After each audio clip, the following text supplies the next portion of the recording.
Welcome to the mid-roast. Well,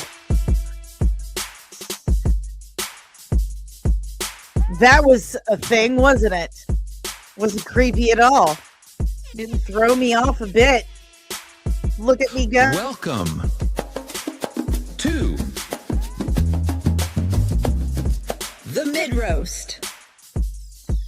Sounds nothing like me. I know, I did like it though. Welcome everybody. This is Dani from Comics and Everything. Hello, Dani. Hello, Paulie. How you doing this morning?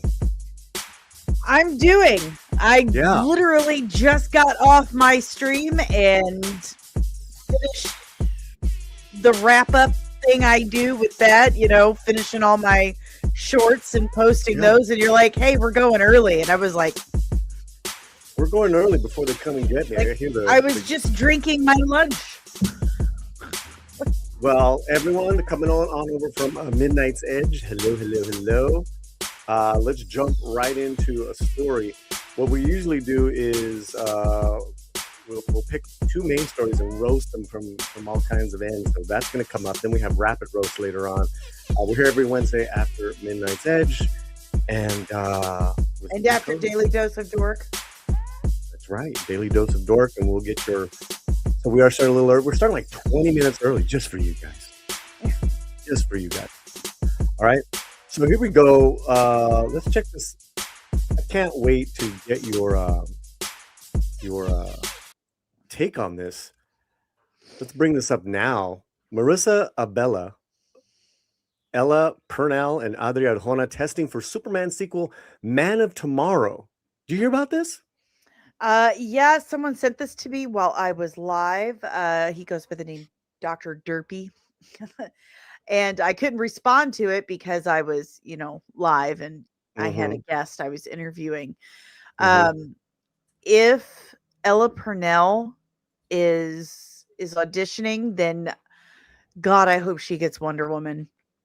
And if the DCU continues, I really think she would be an absolutely perfect choice for Wonder Woman.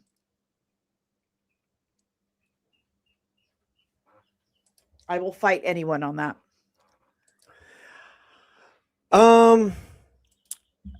You know, before we get to, let me read some of this. I have an idea on what's going on here. Gunn is zeroing in on his choice for another key role in Superman sequel, Man of Tomorrow, beginning to test last week. The test screening, auditioning, to the level of where what that means is that maybe they're trying on a costume, maybe they're seeing heights, they're seeing how they react and work with other people that are already in the cast. Multiple sources tell Deadline. DC decline.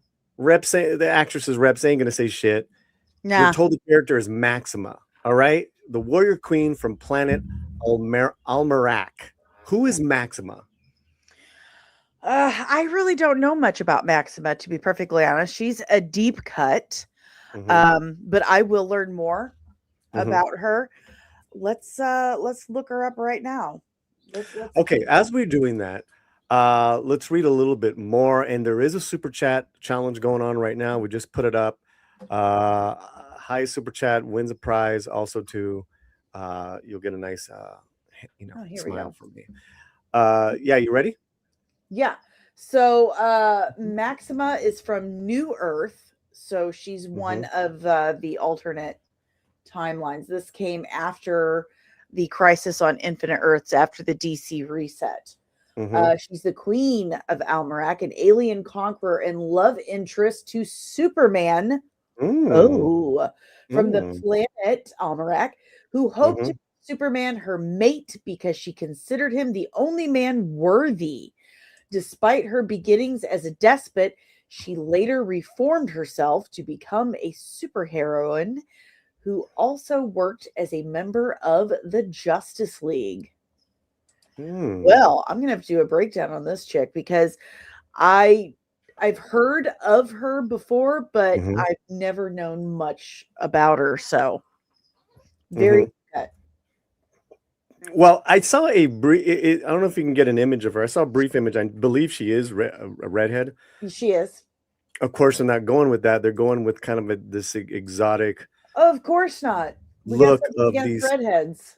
Yeah, of these three actresses, right, who are all very beautiful. Yes. It's just a different look that he's going for with these three actresses. Yeah, I remember her in Justice League Unlimited. Yeah, and apparently Maxima was depicted in Smallville and Supergirl, and like you said, Superman animated. But listen, the three actresses were identified as contenders to have comic book experience. I don't know if that means anything at this point. These are all big names.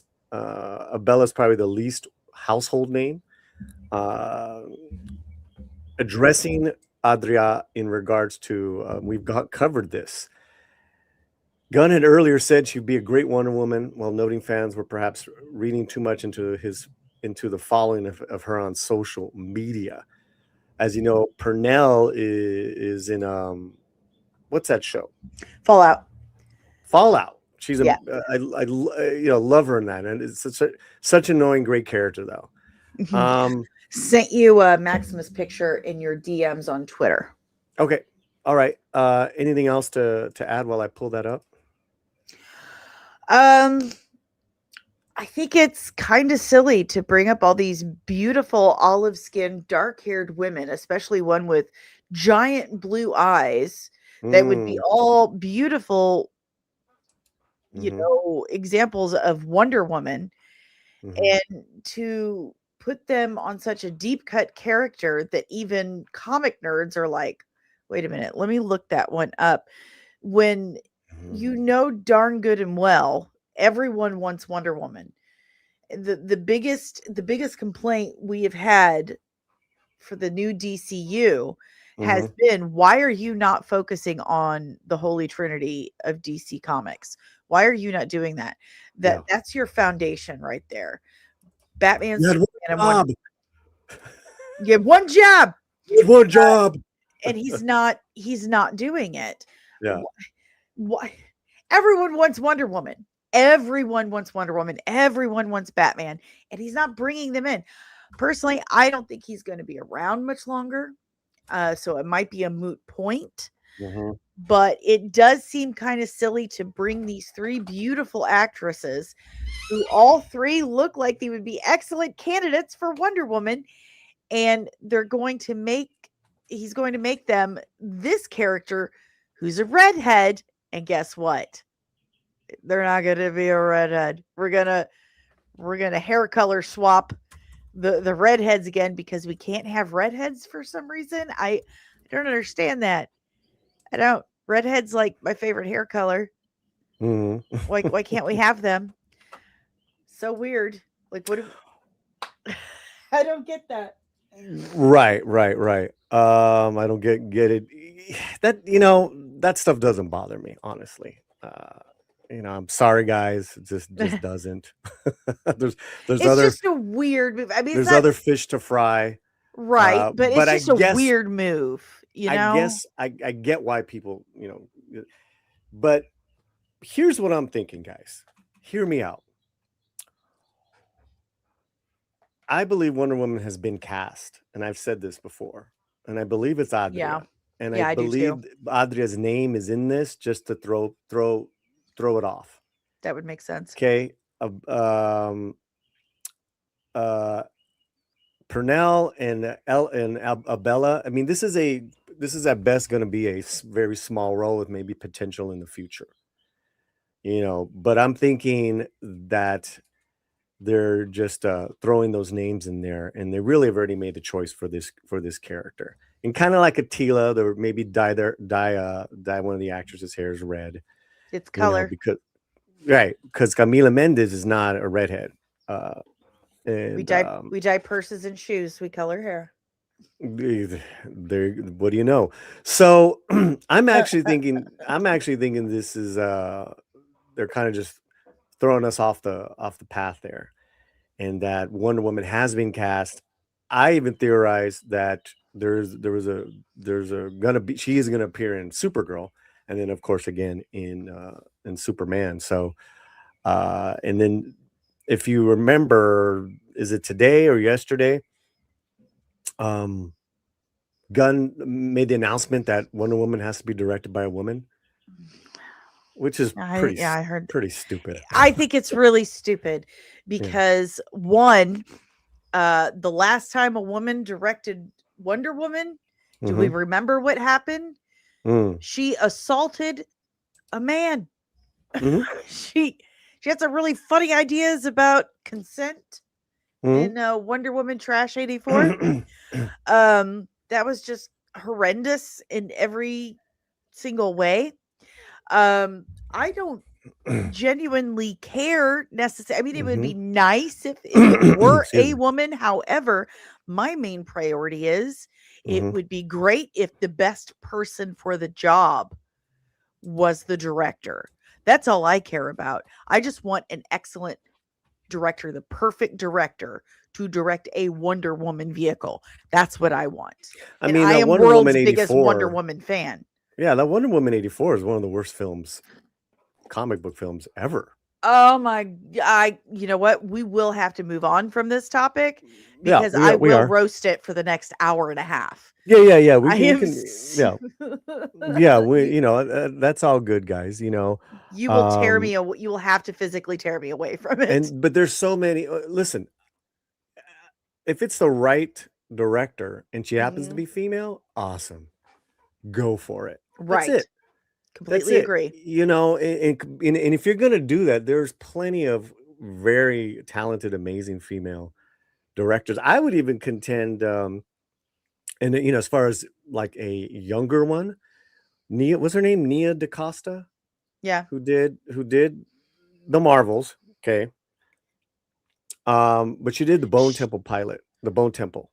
The Bone Temple Pilots. No. What's it called? Bone Temple Pilots. The Bone Temple. Yeah. 20 years later, Bone Temple, which is one of my favorite movies of the year. That would be an interesting choice. Right. I'm just throwing this out there. I'm available. I know more about Wonder Woman than most of these directors. I am available. So, James Gunn, call me. I know you're angry with me right now, but I'm just being honest with you. So, all right. Well, we started early, and of course, I didn't tell anybody. I didn't even tell my co-host, and I especially didn't tell the great producer of the show. But let's bring him in. He's had a problem with that today. I've had a problem. I've had problems all day today. Mr. Fletcher Williams, come on in here. What's happening, brother? Hey, what's up? Hey. Well, Fletcher gets applause, and I get no notice for anything today.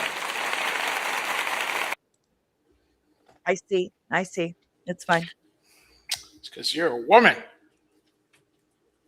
You're supposed to have like radar where you know when we did something wrong.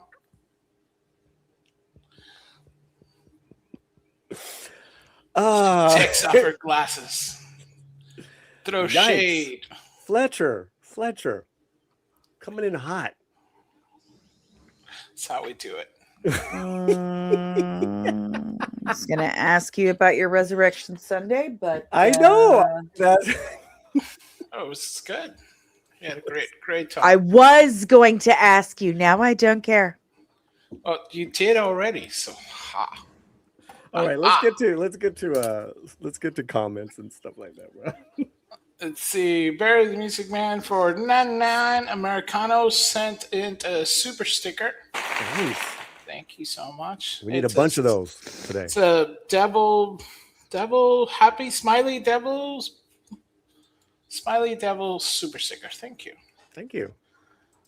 We Good had to see you, Barry. Johnny Gonzalez, member of the channel, says hola. Hola. Good to see our members here, Johnny and Penny. We have Mama Penny, Penny. member of the channel and huge supporter of Danny too. Oh, She's my big mama. hugs. It's your mama? Oh, Yeah, she adopted me. nice. So is what is it? As the world turns, so is the hysteria of our times, or you know. I don't know all what you're kind of doing, man. I don't like. I'm trying to see where you're going. Trying to remember the American soap opera thing, or like Days of this Our Lives. versus my mama. Day. Yeah. That's what it is. Days of Our Lives. Yeah, I don't Yeah. want the American ones, but I heard that was a popular one. So Yeah. are the days of our lives. Yeah, see, Penny's. It's my mama. That's my mama. I'm your mama. So, Thibaut Martin, Rich, member of the channel, says, please smash the like button and share the stream. Yes, thank you. It helps the channel. Agreed. We have Lieutenant, member of the channel, saying, hola, hello, in English. We also have Vincent Brandon, member of the channel, says, really, why? Why? Why? We don't know why. Why does Gunn say anything on social media nowadays? Boy needs to just shut up. Who knows why madmen do what they do, in his own words. Some men just wants to watch the world burn. You would know, Fletcher. Huh? Said you would know, Fletcher. That's right. I'll be That's right back. I'm a man. I wouldn't mind seeing Catherine Bigelow direct Wonder Woman. She seems to have solid grasp on the directing action. Yeah, Hurt Locker was great. So did she do Deep Impact? Remember that Meteor movie? Yeah, that was good. That Did was she really do good. that? I know it was she a did woman. Hurt Locker. And that Hurt was Locker's really good. great. Catherine Bigelow, I think she did didn't she do that vampire indie film After Dark? Oh, she did Point Break. Yes. Yeah, she did Point Break. She knows how to make movies. Yeah. We'll see. There you go. There you go. So it's could kill two birds with one stone. Next, Fletcher's going to ask Danny to get something off the top shelf. Why would I ask Danny to get something off the top shelf? That doesn't work. She's kind of short, isn't she? That makes no sense. Who put that there? That wasn't me. I didn't start that. See? All right, let's go on. I'm innocent on that one. Let's go on. We got stories to cover. We have 20 super chat, Teal super chat goal, 20 more to go. You can help out. And we got Barry the Music Man already helping out. Hey. Not by that last comment, but by this one. One woman, get in the kitchen, make me a sandwich for $2. See? It's not just me. Not just me. Listen, you're dying on the sword today, but you're making us some money. So thank you, Danny. You look lovely today, by the way. You look dashing. Yes. Very nice. Very nice. Thank you, Barry, for starting us off. 19 more to go, guys. 19 we more got to go. Rockefeller Plaza saying, hail, Paulie and the crew. What's up? ¿Qué pasó? All right. Boom, man. We're done. Just go. All right. Let's get into this. Wagner Moura is in the cast of Mall. It's this Mall now. And he's a recent Golden Globe winner, an Oscar nominee. And he says, growing up, we all were watching Star Wars films, and I was very excited to be part of it. And to be honest with you, that was something that for a Brazilian guy was like, you don't ever think that you're going to be part of the Star Wars universe. Maura says, I remember when I saw Diego Luna doing Andor, and I was like, wow, how important is that in terms for representation? For young Latinos watching these things and going, oh, we can be part of such a important cultural landmark in pop culture. Danny. Did you see what the pilot for the Artemis 2 mission? He got a question about being the first Black man to go to the moon, and did you see his answer?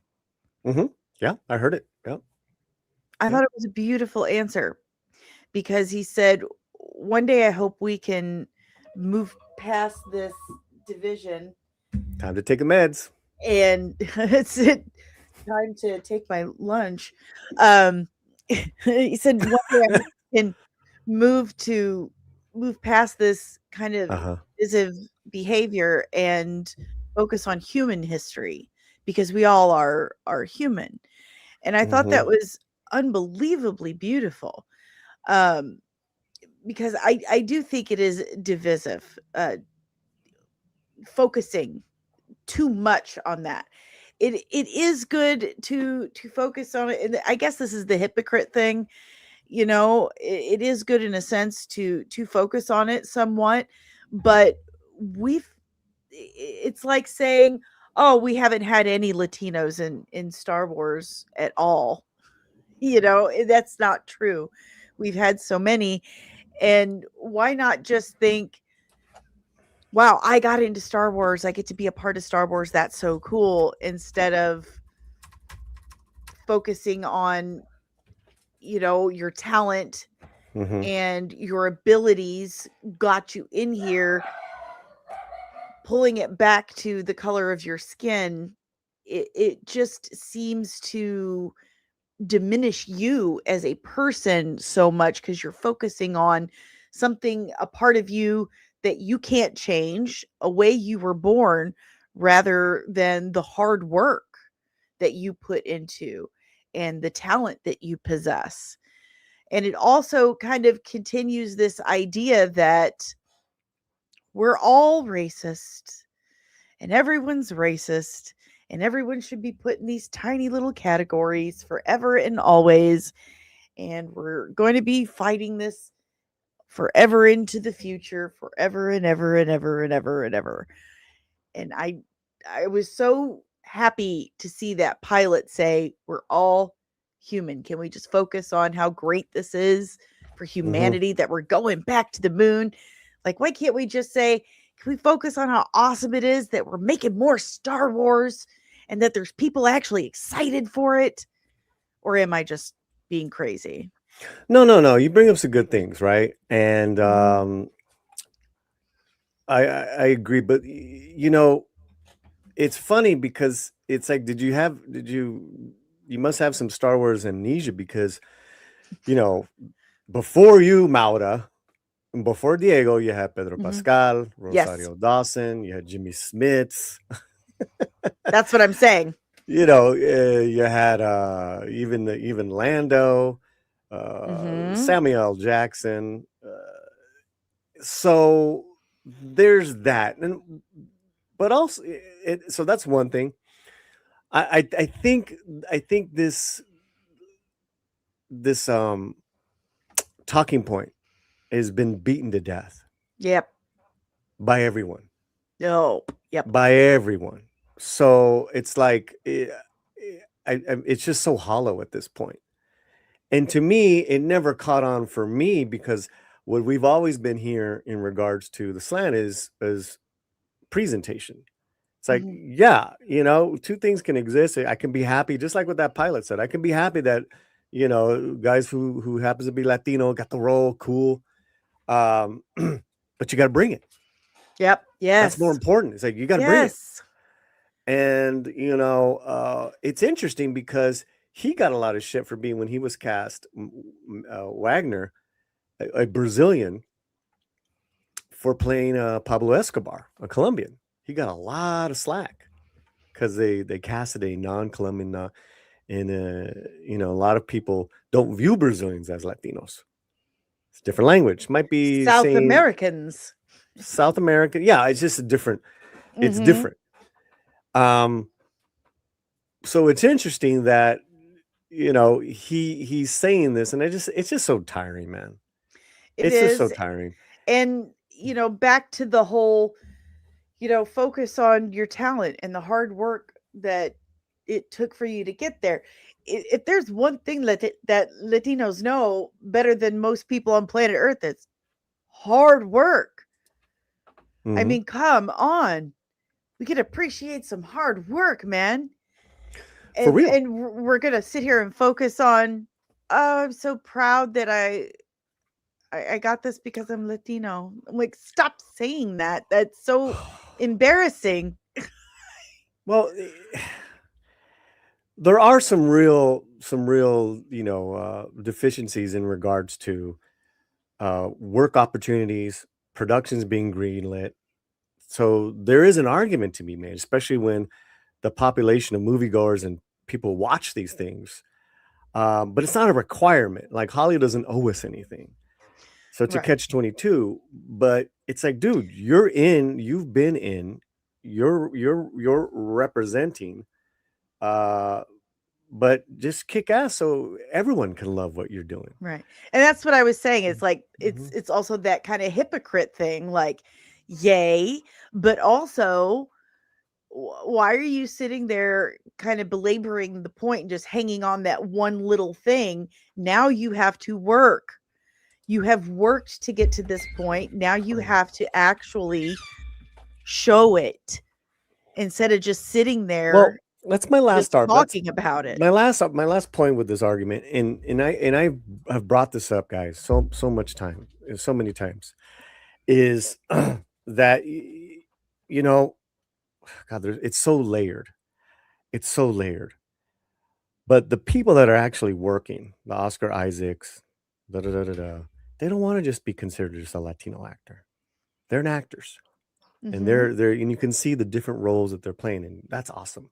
Yeah, I even say Mhm. that with Pedro. You guys might not like Pedro politics or his acting, but he plays out of his ethnicity all the time.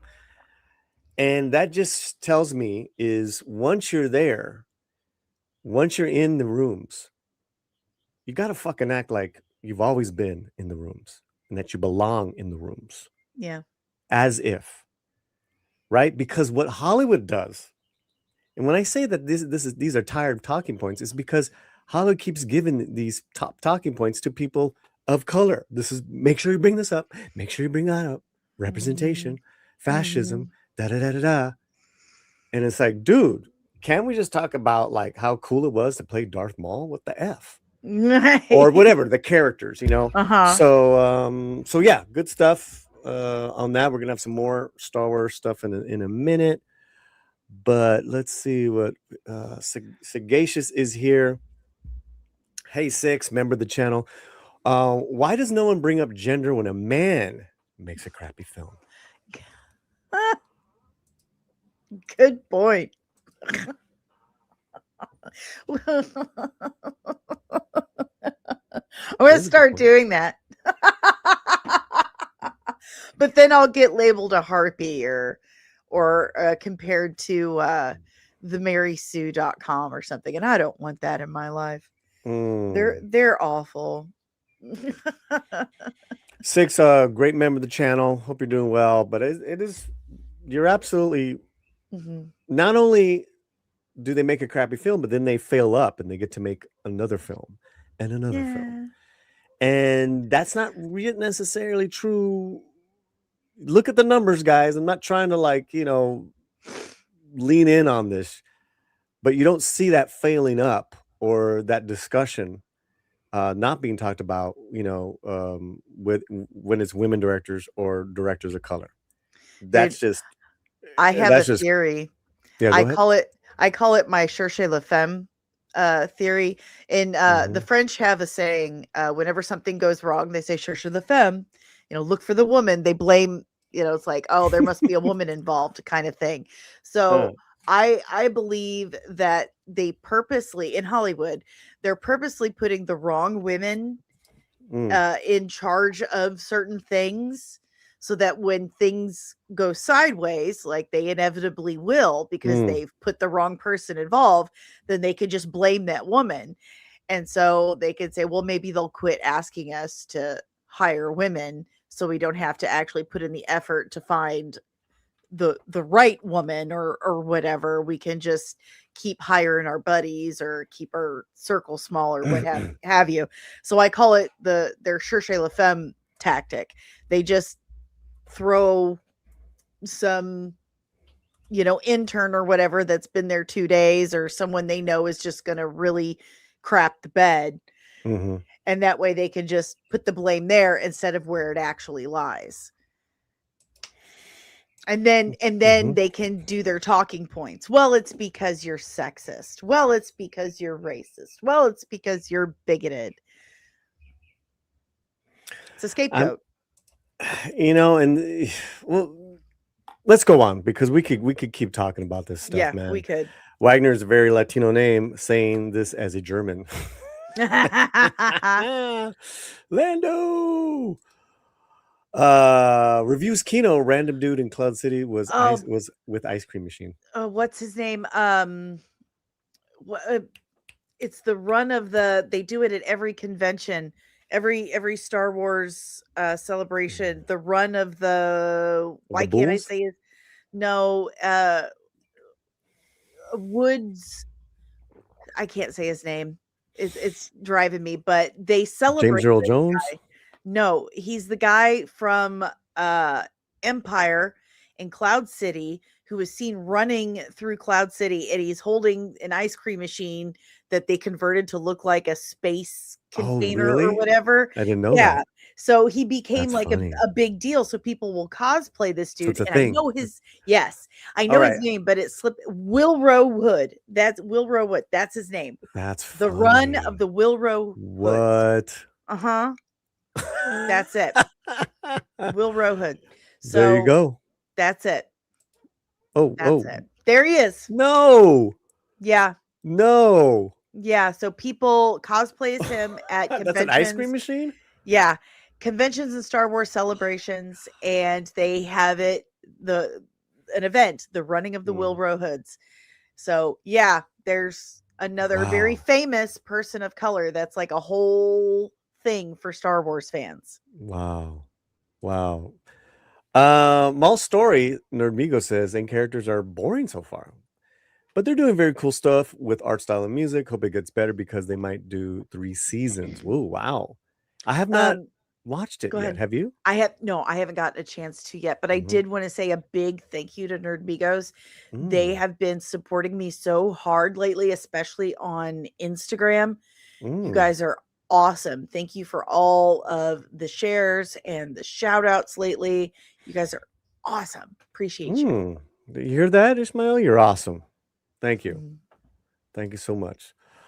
I want to remind you guys that we have a super chat challenge going on. All right. So for the next 2 hours, 20 super chats. I think we've gotten a couple. I don't know why this is not officially marking it, Fletcher. It's saying 0 out of 2, but we've actually gotten a couple. So keep on doing your super chats. Thank you so much. All right, so where do you want to go, Nate? You want to talk about Sony or you want to talk about Mark Hamill? Let's talk about Hamill. Why not? Mark Hamill says Hamill schmamill. ... Say what? This guy. He knows George's sensibility. Hamill gives new Star Wars boss Dave Filoni the thumbs up. Oh, for heaven's sake. Hamill, go to bed. Go to bed, old man. I think it's time. Having to express dissatisfaction with some of the decisions around his character, Jake Skywalker, in recent movies. Hamill has repeatedly commented on the fate of Luke Skywalker, most recently last December. Questioned Skywalker's death in The Last Jedi. We all know this. So that's kind of weird. Last year, Hamill was asked about how uncomfortable he was, found out that Luke exiled himself. Here's the thing. I love to clear this up. Johnson is one of the most gifted directors I've ever worked with. He's amiable. He's fun on set. He's smart. He made a great movie. I think the staging of the standoff between Kylo Ren, Adam Driver, and I at the end is so well staged.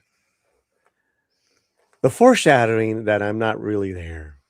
Adam wipes the snow away, and you see the red planet beneath. I wipe the snow, and it's just snow. It's so subtle.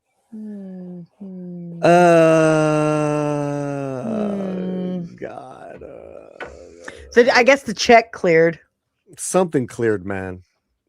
Something cleared. Let's talk about trying to find the Filoni stuff. Here we go. George was a mentor to Dave, so he knows George's sensibility. Hamill added, he's apparently been impressed by the great stuff Filoni has worked on in the Star Wars universe, including The Mandalorian, The Book of Boba Fett. Whoa! That first one, I'm right with you, Mark, but The Book of Boba Fett, not so sure about that one. The people who made the Book of Boba Fett don't like the Book of Boba Fett. Okay, I need to make that very clear. I know these people; they don't like it. I was told, okay, now I love Robert Rodriguez. You love Robert Rodriguez, but this is what I was told, that this was Robert Rodriguez directing style on location for Book of Boba Fett. Oh, you guys ready to go now? Give me 1 second. I just want to finish this chord. Oh, I'm gonna play guitar with the baby now. That's what I was told. That he was pretty stoned and playing guitar the whole time. I did not hear about that one. I did not. I You mean, we just have did. so much Star Wars news right now, Yeah. but that I did not hear about. But it makes sense. That Mhm. TV show was out to lunch, man. It was Sony, Yeah, it and was pretty all over bad. the place. But apparently, Hamill told us to USA Today. What are your thoughts on Filoni's knowing George's sensibilities? I think it's all. I mean, I think at one point he did a long time ago, but everyone knows that George was pretty disappointed after the sale to Disney, and Disney did not use George's treatments for the sequels. Everyone knows that. He was under the impression that they were going to use those treatments, and Disney all but wiped their starfish with them. And Bob Iger was like, sorry about you. That's just the way it goes. We were under no obligation. Tough titty, said the kitty. And George was pretty depressed about that. And have we heard much from him since then? No, he's working on a museum now. That's all he's really doing.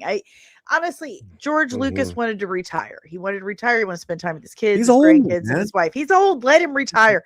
All this talk about he's got to buy it back and he's got to make more. No, he's not. No, he's not.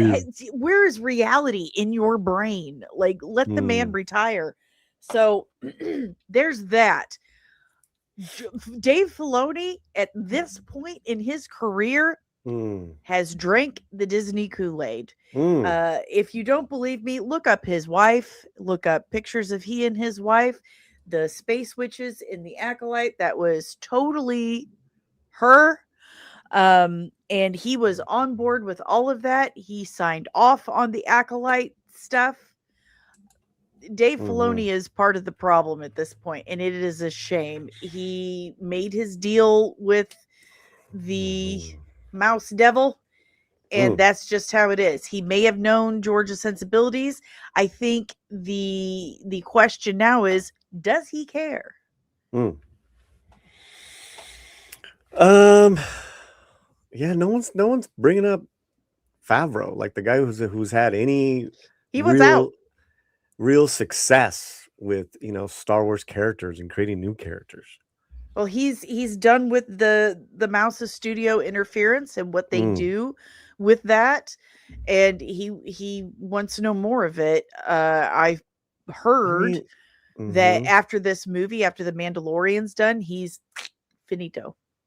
He's done. Yeah, because I was gonna say, I mean, they got a big movie writing on him, so but this is not the first time that Disney has had Star Wars movies, apparently greenlit, coming up soon. As you know, you have the Mandalorian, you're going to have the Ryan Gosling movie. Those are happening. I want to remind you guys, 3 years ago marks the anniversary of Star Wars announcing 3 films. Filoni's Mandoverse film, Mangold's Dawn of the Jedi film, Sharmeen Obaid Chinoy's new Jedi Order film. Only one is happening. It's been 3 years. Yeah. That's so typical. And that was typical for Kathleen Kennedy's leadership. She would announce a bunch of stuff and then like one of them would happen. One, for example, the Acolyte went back and forth on being greenlit for quite some time. It went through several incarnations. Brie Larson was supposed to be in that at one point. It went back and forth, back and forth. I remember this vividly. My salon was open at one point, and I remember listening to this stuff. But it went back and forth and back and forth. Rogue Squadron was supposed to, Patty Jenkins was gonna do that one, and that one's gone. And then you were supposed to have that Gina Carano led Rangers of the New Republic. That one's gone. There were so many projects, and then they would just quietly disappear. Very typical. Yeah. This is I mean, then you had all the firings that she did. Lord and Miller. Boy, that was a good move. Dan and Dave from Game of Thrones. Yeah. So 3 years, guys. Just wanted to remind you guys, and also to found this. Thank you. Thank you very much. Thank you. Star Trek changed everything.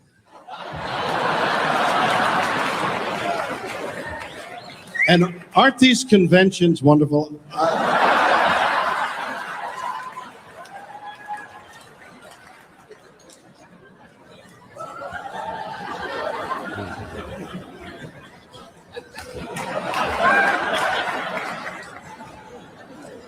Mr. Shatner, we want you to open the show.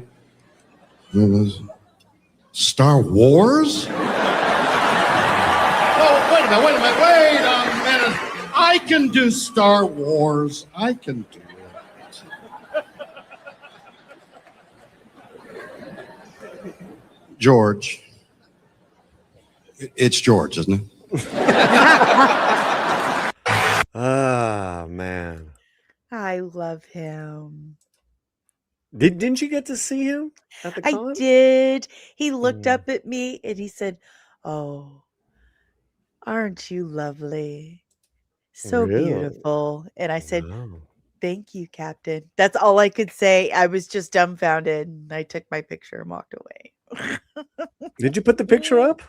It is. It's hanging right behind me. Him and Jonathan Frakes, who flirted with me. Dreams do come true, ladies. They do come true. Number one flirted with me, and I flirted back. I mean, I know that's an old piece, but that's like probably like the best Star Wars entertainment in 25 years still. Yeah, that's a good You one. know. All right, so we got some comments, and I want to hear from Fletcher on. All right. Let's bring Fletcher, and I want to hear what are your thoughts on Filoni and Mark Hamill, and yeah. I think, Mark Hamill probably is just, happy to kind of be back in the fold. I mean, he forgot all the bad stuff he said about, how he was treated and how he finally realized how disrespected he was as a character actor. What they did to Luke Skywalker, and he had this whole rant that he went on. I don't know, how long was it, Danny? It lasted like a few months, right? Where he was in his reawakening phase. Yeah, he was lucid for a minute. And then he came back with you see, yeah, they're really gonna make something great now because Filoni's in charge, and it does feel like a little bit of the Filoni crew kind of making bandwagon type of deal, because if you remember, I think Cameron was talking about how Favreau's trying to get everything lined up right a certain way, and it does feel like the Filoni camp is trying to exert more weight in Lucasfilm now and trying to maybe subvert a little bit of the Favreau. So we might be having a little fight for the throne over there at Lucasfilm. Yeah. So that's my thing, is that Filoni offered Mark something in exchange for loyalty, so they could maybe make a run for something over there at Lucasfilms, trying to wrangle it off the hands of Favreau, I think. But that's my take on it. Well, Favreau doesn't want it anymore. He's so tired of their games and you're not Yeah. allowed to be creative That's the at sad all. part. Yeah. It's literally the studio that was, in making backyard little sets and just designing things that weren't there, and using all kinds of plywood and things to make great fan fiction, and now it's just an an over bloated HR department. It's sad, but we do have some chats. We got Jim Watari coming in for $5 Americanos, member of the channel and friend. Woo! Saying, I am here. And it's, smiley face, old school smiley face, not the new school. Joe Watari says, forget those emojis. You're muted, Paulie. Thank you, Jim, so much, man. Thank you for the super. Yeah, and now we're down to 18. So if you guys there you and go. our 20 goal, thank you so much. We got Corellian Rogue says, I like the Book of Boba Fett. Oh, throws out down there. I mainly just didn't like the mod stuff, especially the ridiculous slow chase. Oof. What do you think of the spin? The spin was peak, right? I've got a I spin better postcard much. from Sunny Ooh. Moss Vespa. Ooh, What? There you go. that's how you do it. My friend Andrew sent this to me from the Science Fictionary podcast. Mm. Moss Vespa. Get it? Very, very apropos. Oh, Kaladin says, I don't have any hope for Mondo and Grogu. Ooh. Do you guys have hope? I mean, I'm gonna see it. Yeah. They're pushing the movie. Mm-hmm. So Somewhat. well, the trailers and all the big movies like the Project Hail Mary, like it's the visibility is in all the theaters with the displays and all that stuff. But will people go and see it? Will people care? Well, we'll see. I don't know. Vincent Brandon, member of the channel, says the devil mouse. The devil mouse. The devil moose. Oh, That's that was not good. moose.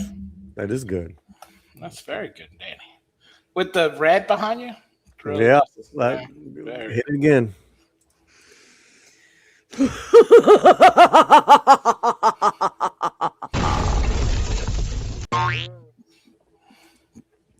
Perfect.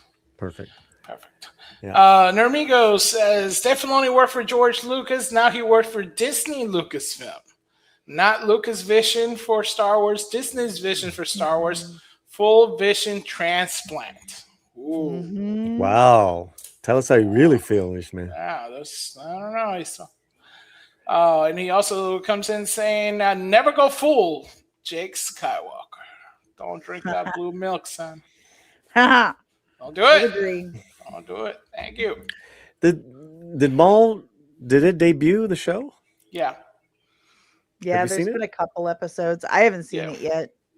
How is it, Fletch? Oh, I just caught a little bit of it. I couldn't finish it yet, so I'm still kind of trying to finish it. It's so far what I've seen. It's a little interesting. Some of the takes they've done.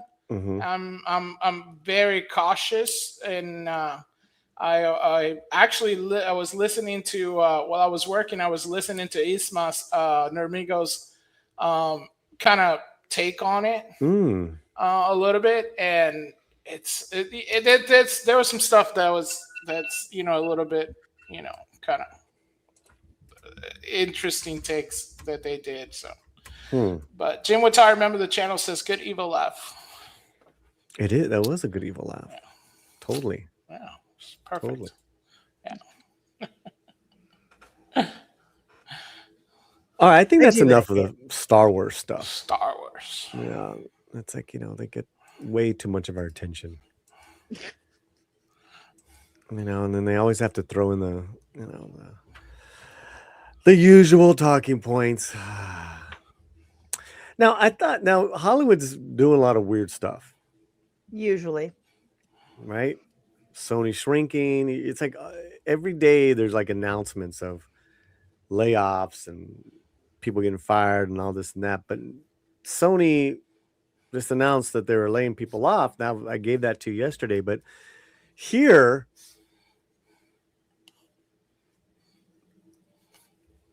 studio shutdowns, wardrobe rental business.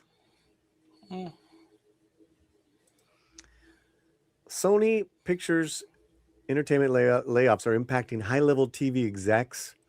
President of Game Show Network will transition out of his role later this summer after 18 years at the company. Also departing is Colin Davis, comedy development at Sony Pictures Television Studios. Additionally, Sony is winding down its costume rental business, with which the studio has run for more than a century, since 1924. Thoughts really quickly on that? Well, I guess that really depends on how much that business is still making them money today. Mm-hmm. If a lot of people aren't renting costumes from them anymore, and it's not just people, smaller production companies do rent costumes from other studios. So if that's not happening, if they're not making money off of that, then it would not make fiscal sense to keep that running. So there's several factors, into that. And what are they going to do with those costumes now that they're not renting them out anymore? Are they going to put them in a museum? Are they going to sell them, put them up for auction? Probably all the above. Yeah. Downsize it, and then just what you said. Also, too, a few hundred Sony employees are affected by the cuts. Oh, they lose jobs. Yeah, I read that memo. Are being done to support our growth by aligning our organization to where the business is going, not where it has been. And that's what I've been saying is Hollywood really shrinking? Yes, but it's also realigning for the future. Yeah. And it's all happening like literally this week. Well, the president of Paramount gone. Yep. He was a bad boy, though. Yeah, that's a little different. Yeah. But every studio is seeing where they can consolidate. Well, this is what happens when you make a boatload of terrible, lazily made movies just to keep a death grip onto rights of IPs. For what reason? You're just holding on to these IPs for what? You're just going to keep making crappy movies? You made how many Spider-Man IP movies did they make without Spider-Man? And they were awful, and they lost so much money on those. They made a lot of really bad gambles over the last decade, and it has cost them dearly. These, I would not doubt, would be results of that, wouldn't you say? Or in some fashion. I mean, and the trickle is terrible. Yes. Because employees who have no say in any of the, for lack of better words, woke games that these people have played that have ruined a lot of entertainment, thus business, Employees don't have that say, that are the underlings, but those are the ones that are going to, those are the ones that are first to go. Laying off hundreds, shrinking departments, closing this department. I mean, this is affecting lives in other businesses that support you guys in It's and a whole around town. economy. Yeah, in and around town. So this is not good, obviously. Mm. This Yeah, we're gonna say- affects Mhm. construction workers, Mhm, craft services, mhm. trash, like garbage workers. I mean, landscaping. I mean, you wouldn't think about it, but seriously, this is big on landscapers too. Um, Janitorial services. This affects so many different types of industry that you wouldn't even think of, Mhm. because it's they're all support industries, service industries, hair, makeup. Dude, every single person I know that works in hair and makeup in the Mhm. industry is struggling and Yep. has been struggling for years now, at least 5 years. They have been struggling hard. A friend of mine was commuting. They would live half the month in LA and the other half out of state, up the coast. And they would switch back and forth. They could afford that. They had a rental in LA and their home out of state. They had to give up their rental in LA because the work just wasn't there anymore. And this is someone who is extremely accomplished, and their CV is as long as my arm. They've been in the business almost 50 years. Mhm. And the work is just not there anymore. So if this is happening to someone who's been in the industry and won several awards, very well known, someone who's been in the industry that long, can you imagine what's happening to people who don't have that kind of experience and that kind of resume? Oh yeah. Yeah, you're not even getting that crack. Bad Robot, they've packed it up, sold their place here in LA, and they're in New York. Mhm. And I read a lot of testimonies of people that got their start there. And they're maybe a producer here or in a different department here. You got to understand, these that big of a level you are starting people's careers, and they were just saying nothing but nice things. Man, Bad Robot was the first place I did this. It opened doors. That's gone. These hundreds of jobs gone. Mhm. And I put up my long form video that's doing pretty good. The J.J. Abrams, and then I had talked to I ran into a neighbor who they have an independent production house. I mean, they do a lot with Animal Planet and all the and they had another big client. It went all AI. That client is gone. That client is gone, and it was like that kept the paychecks coming. So what's going on? They're moving not only out of state, they're moving into another country because there'll be big fishes in a small pond there Mhm. with their pedigree, just like you said. Like maybe your friend with all the decades of uh of credits will be a big fish in a small pond somewhere else. So I'm thinking the more um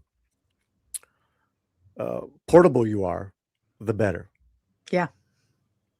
That and I think that's why you see a lot of actors.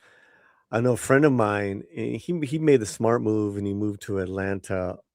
Geez, 10 years ago, and he you see him all over, and he's also a stunt man, and martial artist. He's the guy fighting Kingpin in Daredevil in the boxing ring. Was it Mayhem Melendez?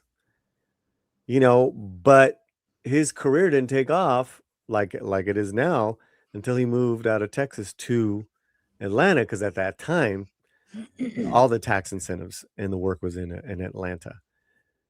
So the more portable you are, and that doesn't that and I'm not saying like, oh yeah, be a makeup special effects artist that's portable. That's not feasible.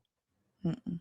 If you're part of a team that always gets work with these films, then you're part of that crew. And then you work all over the world. I knew a gentleman that is in Ang Lee's camera crew, and he always uses those same camera crew. Man, that guy has filmed all over the world. Good for him. But the fact that he got in there, right? That, that's incredible as well, because that just, those opportunities just don't happen to regular schmoes. So yeah, man. I think, and I said this in the video, those creative people that not only can be portable but also think out of the box, those are the ones that are going to survive. And use this technology, use this time, and what's happening here in this business to be innovative, do something incredibly different. Because I think that's the only way that you're going to get noticed if you're not already in certain clubs and crews. You know what I mean, Dani? I do. Yeah, I do. you were working. It's like, it's almost like with this thing, that we do, right? It's like you got in with Rippaverse, with the people. That's a huge opportunity. And and what I mean by that is that you're ready with your work. Someone knocked on the door and you're ready. Here's what I got. Boom. So for lack of better words, you're in with them, right?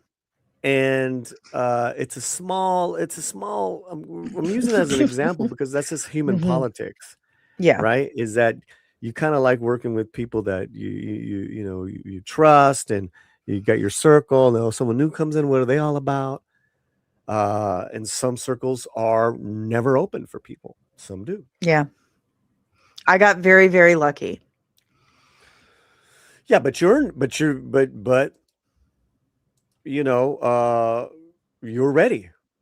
You're ready. I did put in the work, and I still You're ready. work. Yeah. I still work. So Fletcher, who's ready, man? Who's ready with the comments? What's going on here? Let's bring Fletcher in. Reviews Esquino says, okay, this new one thought this was about PlayStation, not their film and prop division. Yeah. Vincent Brandon says, how is New York better than California? Tax incentives. They have great compared to, compared to California. It's it's expensive, if not more expensive, to live in the city. So a lot of people don't live in the city, but the radius is, you can live pretty comfortably 10, 20 miles outside of the city in New Jersey. Now, depending on how you produce things, Vincent, and thanks for being a member of the channel, my good friend, you can get up to 40 to 45% in tax incentives. That's what they did with the Marissa Tomei, Rachel Ziegler movie that just finished. They filmed it primarily in New Jersey. They get a 25-mile radius, so they can go into New York, film there, but they're using Jersey crew. And then let's say you film Jersey landmarks, right? Those incentives keep going up.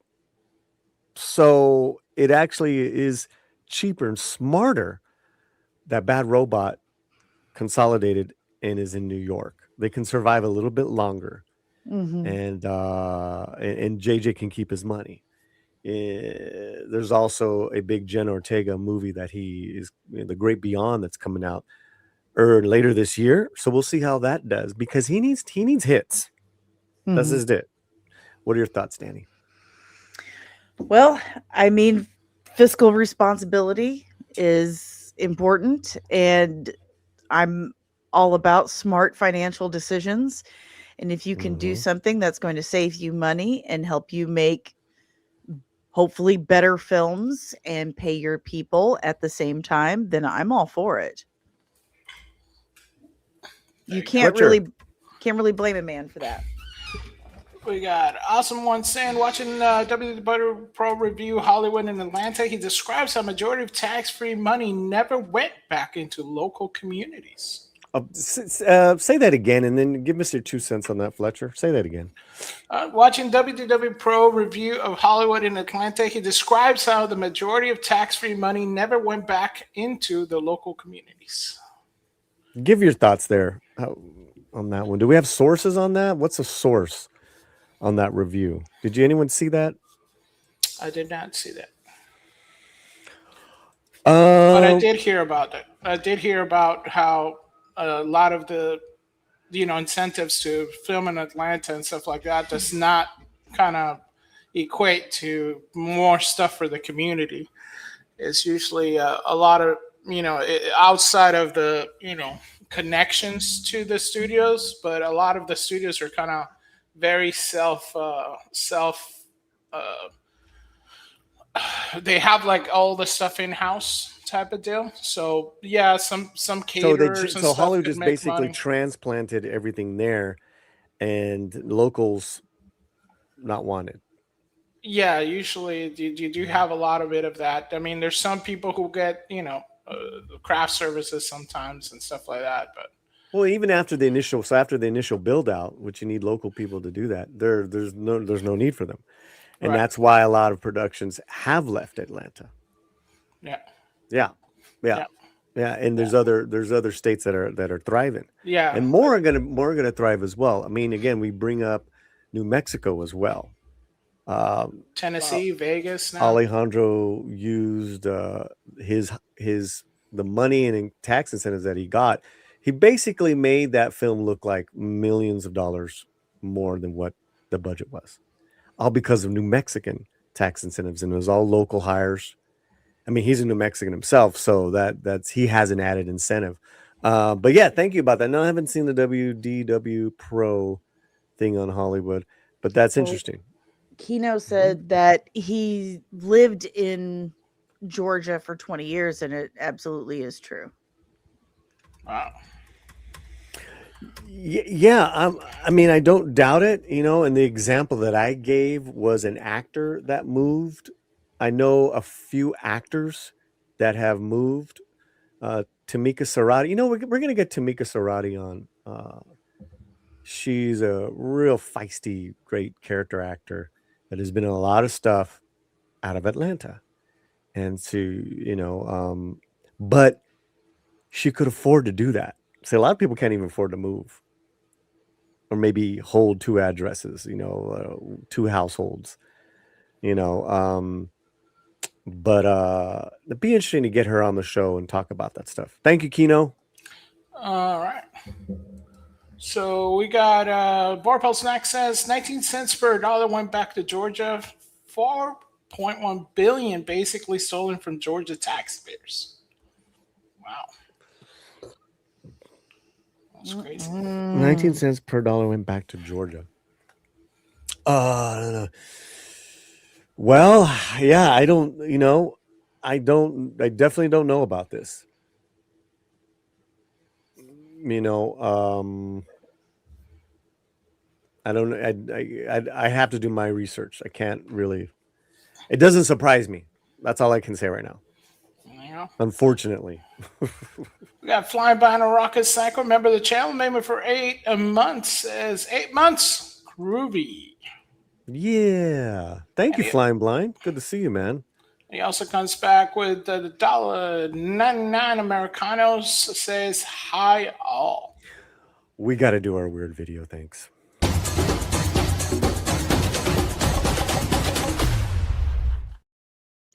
So weird. Yeah. Well, you don't even have arms, Fletcher, so at least we have little arms. No way. I'd rather have no arms than little arms. Blindbind says he saw it. He doesn't recall the exact story. It sounds like there were not sufficient strings attached, and they took the money and run. Yeah, so I don't kinds of know stuff. if it's a classic case of someone up top, Danny, being corrupt and taking the money and maybe giving some to the local politicians. Mm-hmm. That would not surprise me. Yeah, doesn't surprise me at all, especially You in know, Georgia. That would not surprise me. I don't know on the books how you can get away with that if as an official studio. You know, but yeah, you know what? If anyone has Kino, if you got a video on that, go ahead and send it to me on Twitter. Twitter. But There you go. yeah, man, All thank you, right. man. Thank you guys for the super chats. Every little bit helps. ¿Qué más? Is that it on this one? Do we you or Fletch have any other thoughts on this? No, I don't think I know enough about the subject to be able to say any more about it. Fletch? No, I mean Atlanta's been trying to push the film initiative for a while now. They've been, especially with the anchor of Tyler Perry's studio that he has there. He took they gave him, I think, a lot of incentives to redo a military base that they had. So gave him kind of like pennies on the dollar to make his film studio there. And he built basically a whole town. He's got a replica of the White House in it and stuff like that. But I think he is doing a lot of stuff out of state now also. So it's kind of weird. And I think the Walking Dead people who basically everything was like Georgia, right? I think they're starting to even, because I think they have like I think it's 4 more projects going, which is shocking, but it's true, I guess. Well, they got an audience. They have a whole lot of stuff going on, and I think they're also branching out. So it's interesting that that they got a little bit, HBO, a lot of shady stuff happening. So HBO filmed DTF St. Louis down there too. Yeah, they did. It's because everybody knows that Georgia looks exactly like St. Louis, especially in the winter, right? And like all of St. Louis is so angry because they didn't even attempt to make it look anything like St. Louis. That's the best part. They're so upset about it. Like, how could you do that? Like, you didn't even try. So there are smaller levels, right? I want to say studio lots where they'll have like a full running school that you can film maybe a Main Street USA that you can film. Those are now in Montana, not Missouri, Arkansas.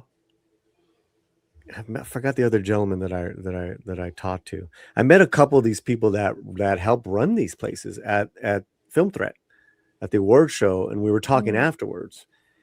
And it was really incredible to see their services, to see what they got, and that's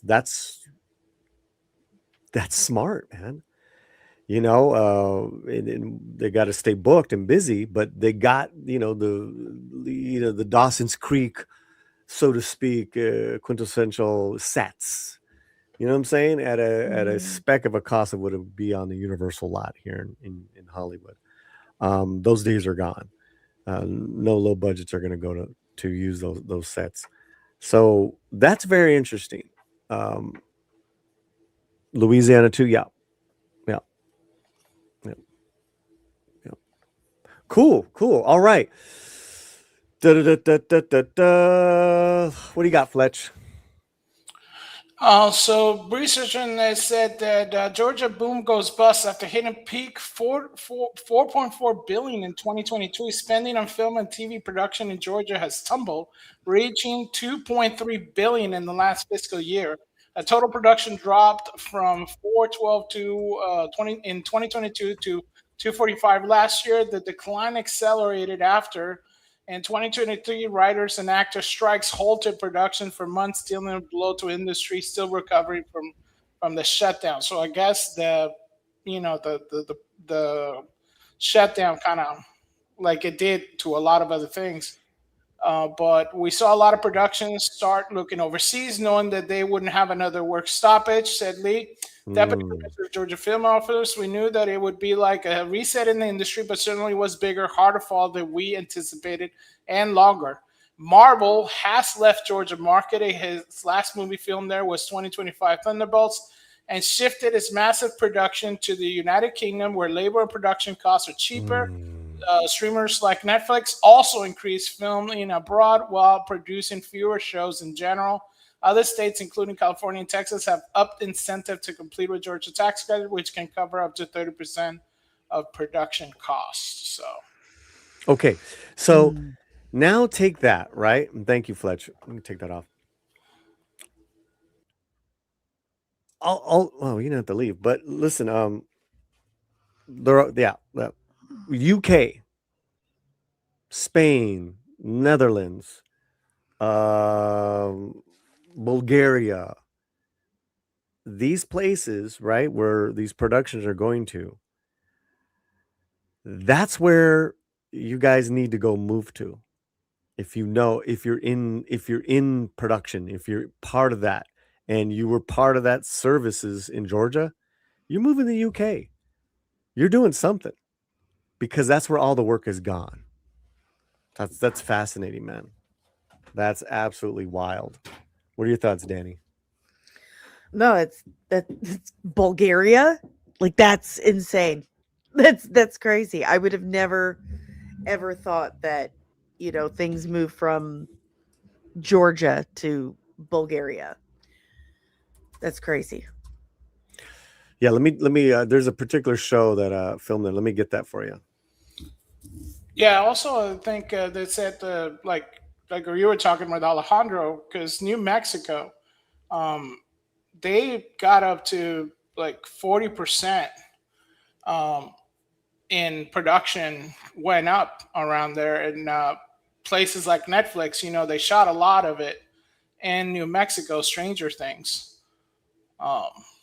like was shot there. So there's a lot of places, even in the United States, that still kind of. I think a lot of TV productions also are doing like studios are moving. Like I think Tennessee is also a place where a lot of people are talking about, and a lot of incentives are being given. But yeah, also, I mean, Budapest, Prague, that, Emily in Paris, The Witcher.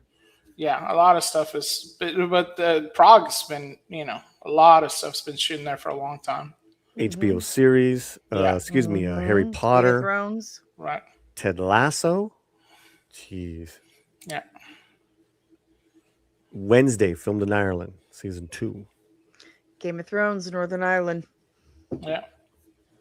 Hungary, Budapest serves as a major hub for European set American crime dramas. This is wild.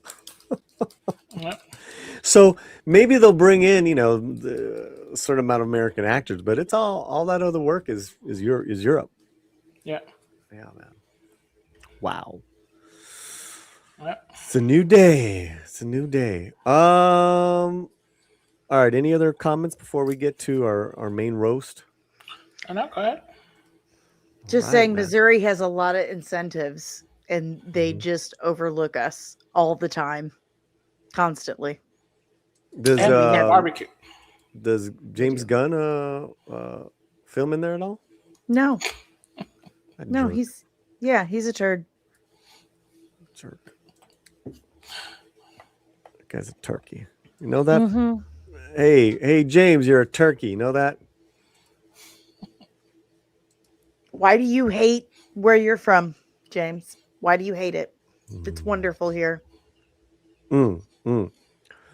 All right, let's get to our main roast here. Halle Berry says Zendaya, Ariana Grande, and Rachel Ziegler form bubble band.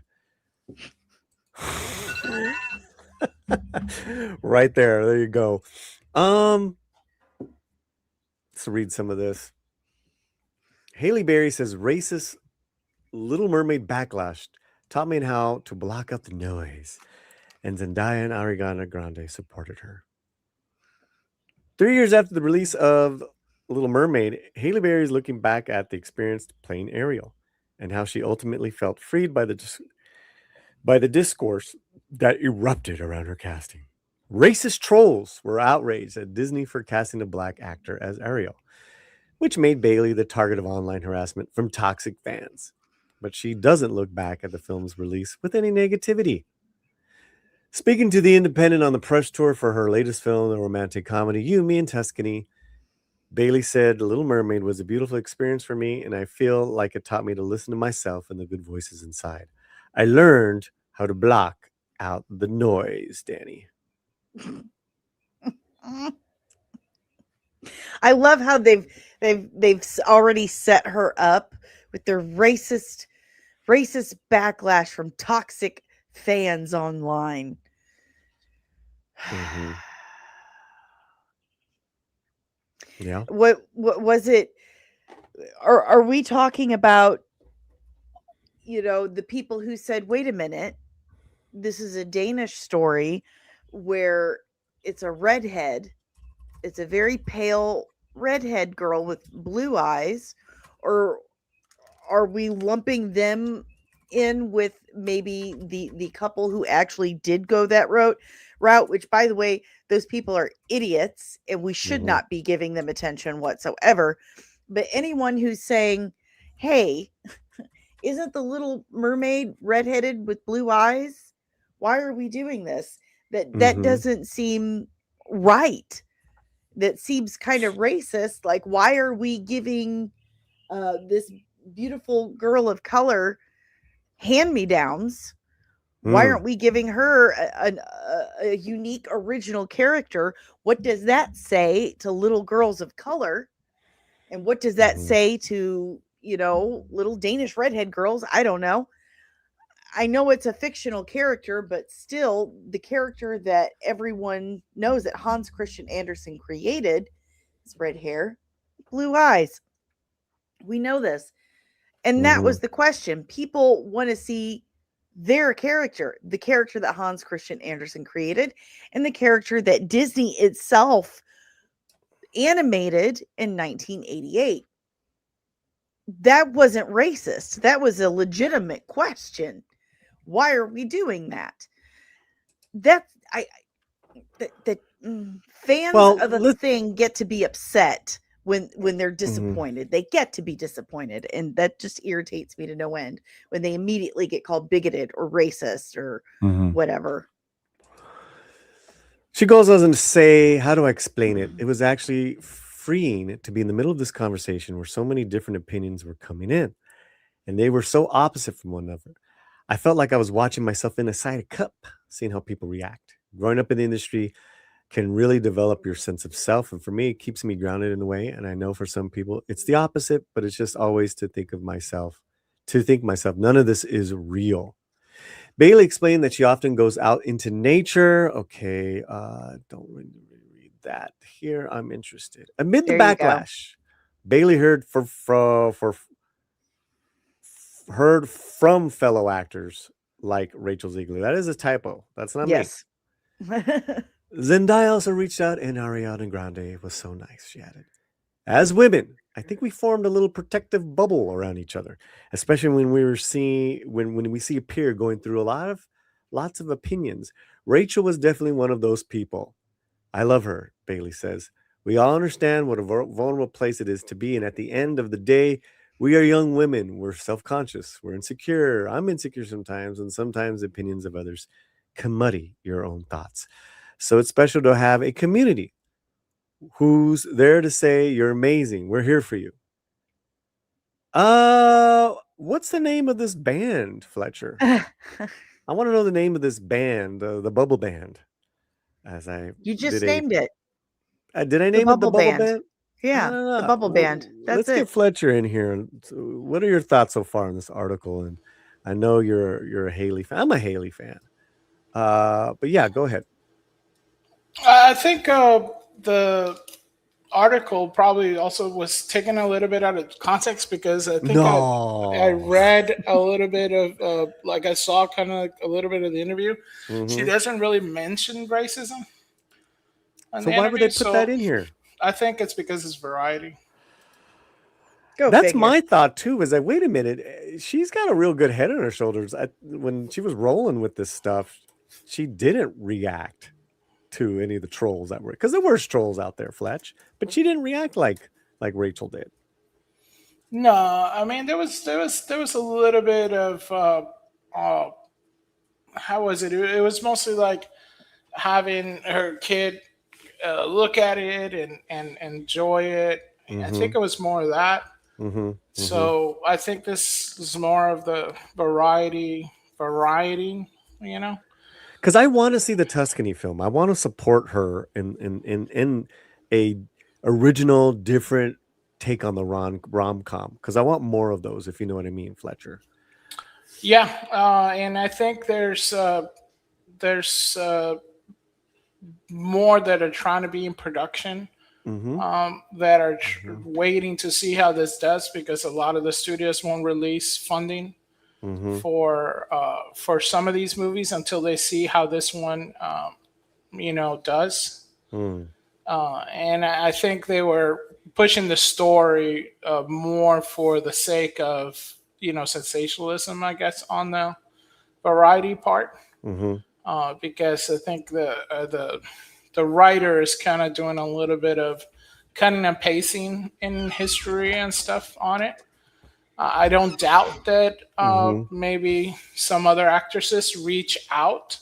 I just think that the way that it was worded, I think it's more of a, Variety always does the salacious, it's all racism, sexism type of story. So. And they're famous for taking their articles out of context. So I do think this is maybe a little bit more than that. I mean, I can't say that if she felt that way or anything like that. I haven't seen it. So hold on, I'll be right back. If that's the case, then I don't know what are they kind of like relating it to. I think she probably was talking a little bit more about her own new movie, but I think this is more of Variety, just editorializing it a little bit too much. What do you think, Danny? I agree with you. Probably. I can't stand Variety. I can't stand Mark Malkin, especially. I think that man should be fired. He is such an instigator. He purposely asks terrible, inflammatory questions on the red carpet. And is this the gayest Marvel show ever? Like, why would you? What's wrong with you? Stop doing that. And I gotta hand it to Aubrey Plaza, because she just looked at him when he asked her that with this expression like, yeah, we're going to end the show on a big gay explosion. Like, the way she answered it was perfect. Like, yeah, shut up, dude. But will it be the gayest explosion ever? Danny? Yeah. It's a big gay explosion. Whatever. Let me go now. But let's be you're onto something here, because each of them had different experiences, but they're all trying to put them in this same bubble of,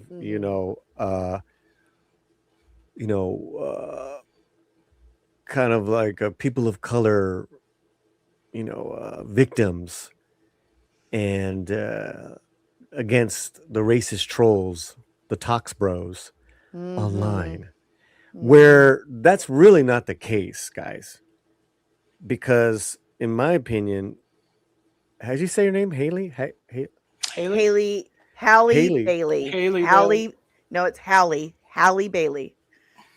It's like Halle Berry, but it's Halle Bailey. She's named Okay. after Halle Berry. I think she handled this, those bumps in the road with Little Mermaid as a true professional, and then when people saw it, they really they really liked her performance. I did. I liked her singing. I just didn't think it was a good film. But that's Yeah. incomparable to the behavior and the statements made by Ziegler Oh gosh. going into Snow White. Oh, And insufferable. to put that all in the same kind of bubble band, that's BS, man. And we've covered all this before, Fletch. Two completely different experiences, and how these two professionals reacted to it. Yeah, Ziegler, it's like she had no understanding of what her job actually is. You are to promote this film. You are to make sure that people want to see this film. Okay, that's your job. The president goes out there, or an executive goes out there, leaves his family on vacation, flies 1,000 miles to kind of pull her aside and say, listen to me. Your job is to promote this movie. You have to say these things. You are contractually obligated. Contractually obligated. She's like, I don't care. I'm 20. I know better than you. And the rest was history. But his own family, even that executive, stood up for him against her. Like, our family can't stand this woman. She's an absolute vapid head case because she will not take direction at all. And it could be absolutely a condition of youth that I know better than you. I'm all intelligence and no wisdom. Or it could be, I've got money and fame, or a mixture of both. Or she's just, a bitch. So that's possible. Fletch? Yeah, I think that we had a little bit of difference on the way that she handled the Little Mermaid's backlash, should we say, versus Segler. Ariana did kind of dabble in it very, very briefly. But I think hers was mostly, defending Aribo and that casting choice. So, but it was very, very small. And it's funny that Variety didn't do the hit pieces on her, right? But they do this on Bailey. This is not like the first one, right? And we don't really hear about her new movie at all in this article, and I can guarantee you that the interviewer probably was interviewing for her new movie. That's the only reason why they were even there. It's part of her junket for the film. But you don't hear anything about it in the article. Yeah. Right. So it's very very suspicious at the least, nefarious at the worst. Absolutely. No, you're absolutely right, man. And that's the thing I don't appreciate. Because here you're with Yumi and Tuscany, you're trying to you got an original story, you got let's say, I haven't seen the movie yet, but let's say it's a nice romantic comedy, and you're trying to revive that genre, and then from a different take, which I think is fantastic. We need more of that. Why don't you talk about that? Why don't you highlight that instead of highlighting the racial stuff? That's already kind of been played out, right? Yeah. It really has. But this is what, Rachel Ziegler just sold out the Hollywood Bowl. She just sold out New York with these musical performances she did. That's fantastic. I think that's amazing. But you keep bringing up the racial stuff. It's like, stop it.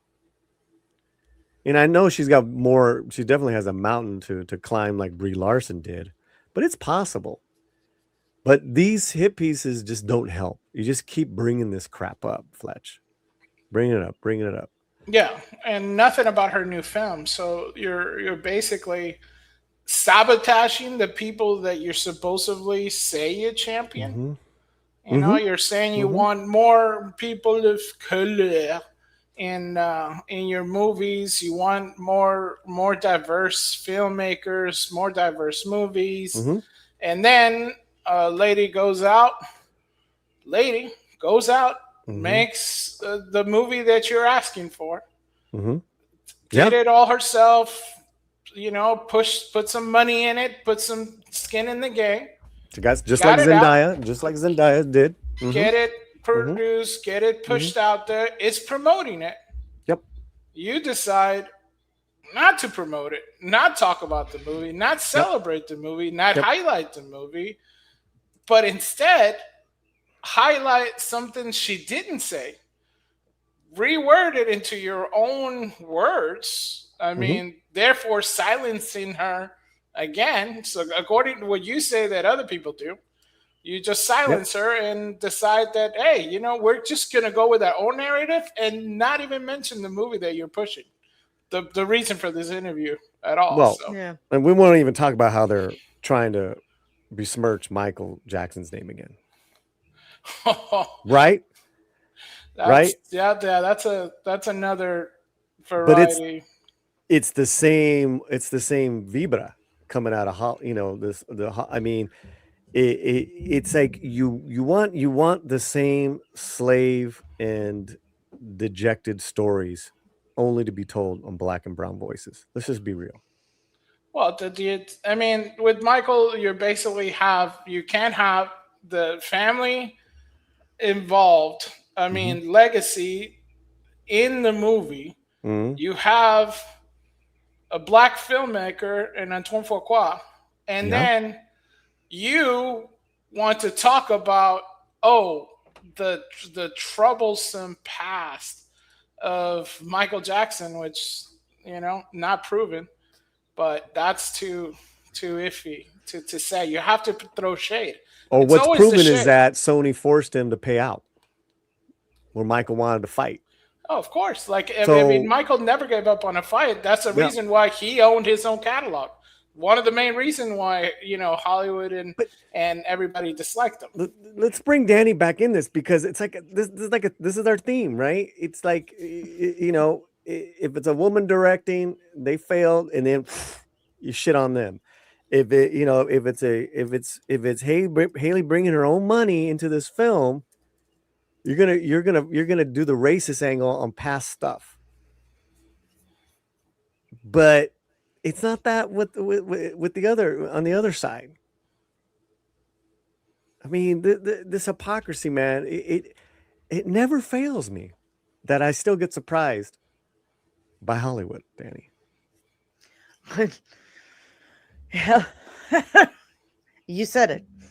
I mean, that's all Variety and Deadline really care about, is just shock value. They want to focus on the buzzwords, the talking points. It's kind of circling back to what I mentioned earlier about the actor in Darth Maul.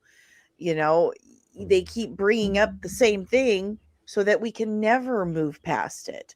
They want us to stay in this fight.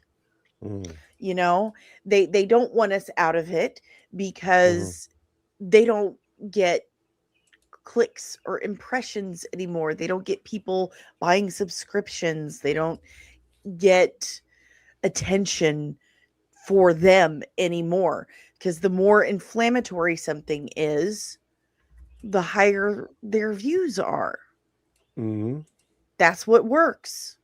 The more salacious it is, the bigger the numbers. They're not going to promote her movie. They're going to promote the salacious gossip. That's what they're going to do.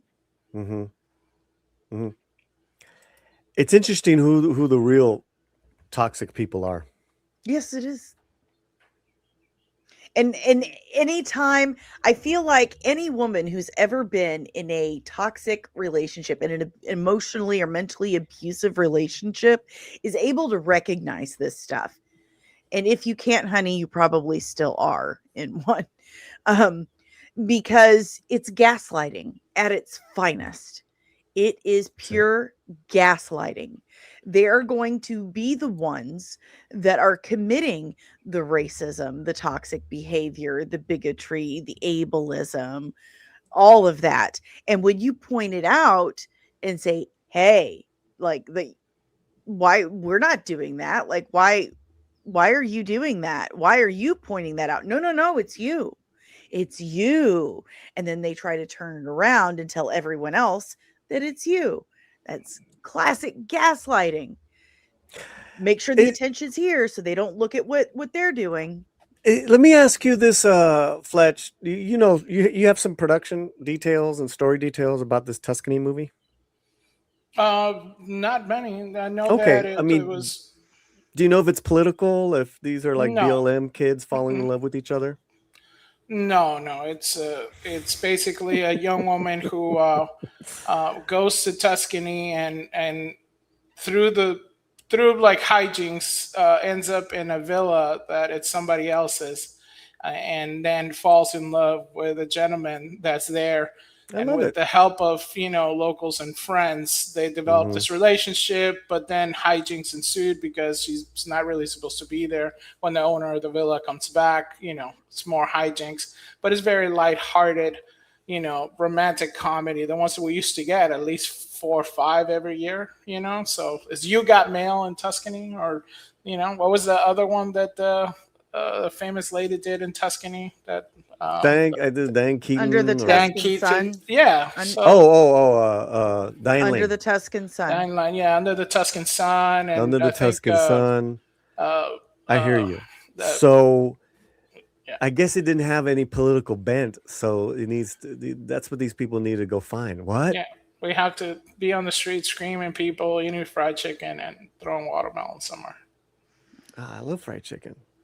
But the violent part, you got to be, the one battle after another rom-com. Yeah, we got to have our pregnant women, shooting M16. That's what this is, Danny. That's all. And you know what? I'm so exhausted with this stuff because, I know for a fact that productions that have storylines of people who are Latino, they're just not even being done on this level. It's just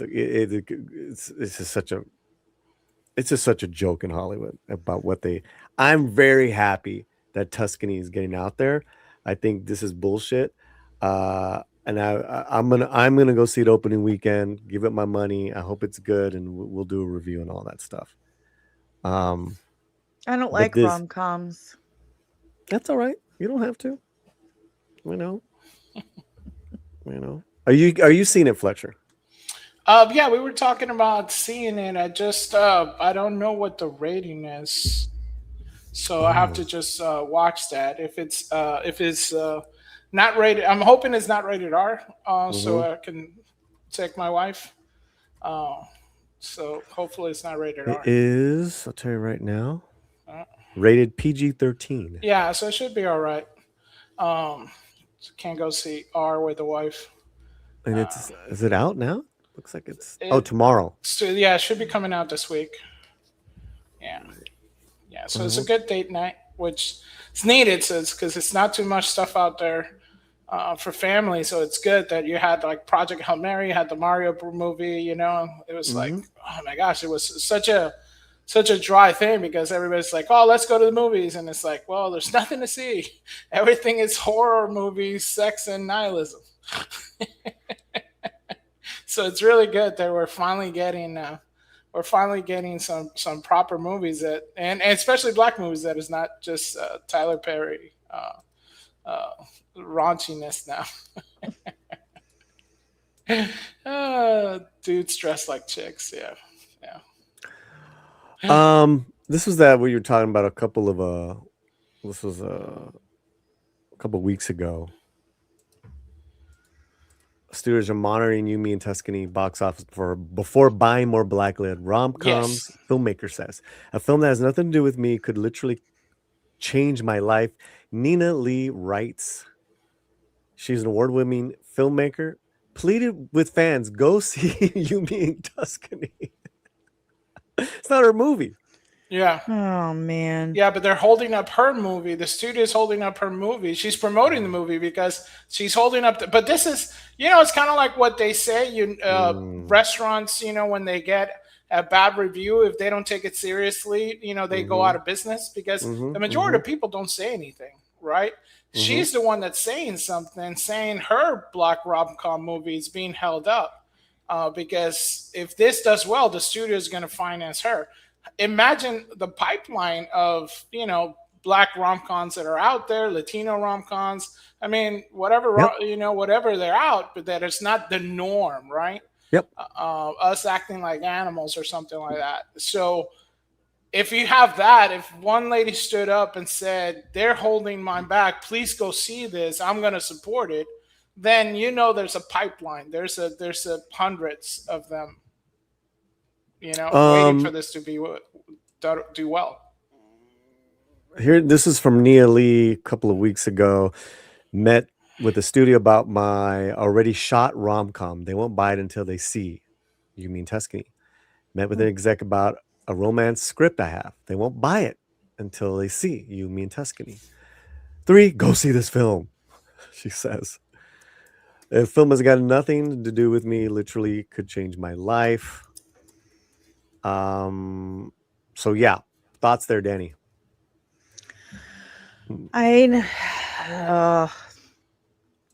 Studios are gonna studio. It sounds like back in 2005, 2006, when they were like, well, we were gonna make a Wonder Woman movie, but the Brave one didn't do well. So clearly female-led movies are out. So no, we're not going to make it. They do all this number stuff. The kids these days go by algorithms, and they watch all these box office numbers, ticket sales, just numbers in general. And if it didn't make them enough money, then they're not going to make more movies like that. And it's just how the studio operates, and it sucks for a lot of people how they operate, because the creative brain, a creative person, that's not how we operate. That you want to make what you want to make. Period. Right. You think you want to support new original ideas that are fairly inexpensive to make. You, Me, and Tuscany budget. Let's look that up. I don't think it's all a bunch of corporate. Oh, it's 80 million stuff. bucks. That's a lot of money, Fletcher. That is. I think a lot of that went to her. To Haley? Probably. Halle. I mean, it was filmed in Italy. So okay. All right. We'll see. I mean, hopefully it would make. I mean, we used to have like pretty good stuff. I mean, Queen Latifah, last holiday we used to go to stuff. Boomerang, The Wood. You're thinking about Wedding to Exhale, Brown Sugar. We used to have like all these great movies that you could go with your wife, right, to go see a good romantic film that we don't really see that much. Mostly, if they're like, I would say minority-led romantic films are mostly stuck on Netflix now, right? Or they do some, and Hallmark is doing some, and things like that. We don't really have the ones that go to the movies that much. So it's great that if they can make a comeback. I think we need more of the stuff where you can go to the family, go have fun at the movie theater, see something fun. That's not just go see Project Hail Mary. Right. I mean, something fun like Project Hail Mary. Just make something like that. Yeah, that'd be great. Well, if the numbers are right, it's still a lot of money for a rom-com. Yeah. I was thinking 40, 50 million max. Yeah, it would have needed to be like 40, 50, 30. I mean, 30. 30, yeah. I mean, Yeah. If you shoot it right, you could probably do it for 20. I mean, Alejandro could probably make it for 5. yeah, man. I mean, this is a lot of scratch. Well, hopefully, we'll see what happens. We'll see what happens. Okay, so why don't we get to? Oh, wait, what do we have? Comments? Yeah, we got comments. Let's go. Yeah. All right. So Solomon Thornton says, "I'm Black and the Little Mermaid is nothing more than another forgotten remake from Disney." So, yeah, it was pretty bad. Kevin says, "People still racist and homophobic in Hollywood. Stop making excuses. You're making excuses, Paulie." That's me, Yes. the Latino slant, making excuses for excuses. racist and homophobic behavior in Hollywood. Race. There you go. Danny? I don't know what to tell you, Kevin. Love you. We have Awesome One saying, "A whole black world." Oh my god. Nice. We have Daniel Thornton, rancher of the channel, says, "Article writers I've seen are the ones who blame racism." And he also said that this is the first time where I'm quoting, "This is first time where I'm playing a grown version of myself," says Bailey in her new film, You, Me, and Tuscany. "This feels like the first time where I'm stepping into my womanhood." Good for her. But, you didn't hear that in the article, right? No, that's not the first thing you hear. Yeah, it's not the first thing you hear. Not at all. Not at all. That would be empowering. That's crazy, right? I mean, a little bit.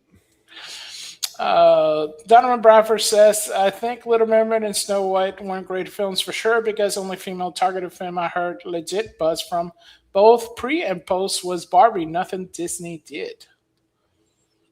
Yeah. Yeah. We have, because it's in hello. Hello, Uriel, my primo. Hello. And he also sent a super sticker. Hey. There you go.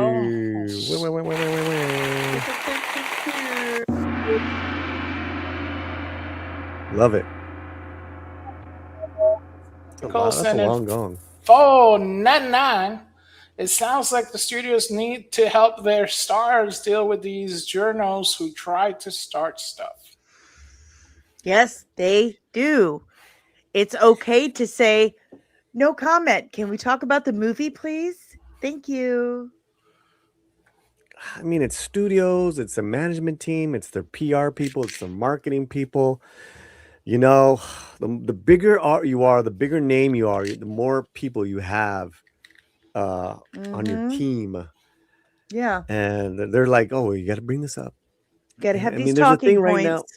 Yeah, there's a thing right now with Carol G going on where because she won't talk about ICE, that they're coming after her. So that's the thing now, is that if you're Latino, you have to talk about ICE. Even though you're a singer or whatever you do as an entertainer, Fletcher, you have to talk about ICE. You have to talk about ICE. So, Flying Blind, you're absolutely right, man. Thank you for the $4.99. Looks like you're our MVP of the day. see. We're going to send you something fun. Cool. Yeah. Donovan Brasper says, "Definitely the trades are trying to steer the pot or look for the dirt." Agree. I just wish they would all go away, man. Jesus. God. Yeah. The channels that we're a part of, that we support, we do such a better job covering entertainment. Guys. That's just it. Get with the program, Hollywood Studios. You want to get out of here, you talk to the slant. Talk to Danny. There you go. Solomon says, "It's just ignore variety, just ignore them, and they have no power. They crave attention." Starved. We also have Manoli Rare, member of the channel, says "Hola mi gente," which means hello, people. Is that what it means? Yes. He says, "Hello, my people." Yes. Hello, my Yeah. people. Hello, my people. What do you mean, my people? What do you mean? What do you mean, my What do you people? mean, people? Yeah. Thank you. Yeah, I wanted to say hello to Manolo and the members of the channel. A lot of you guys here, Lord Thought's here, and Vincent, and wonderful people. Penny earlier, Watari. Okay, so let's hit those rapid roasts. What do you say? You ready for your first one? Let's go. All right, here we go. Let's go. Rapid roast, rapid roast, rapid roast.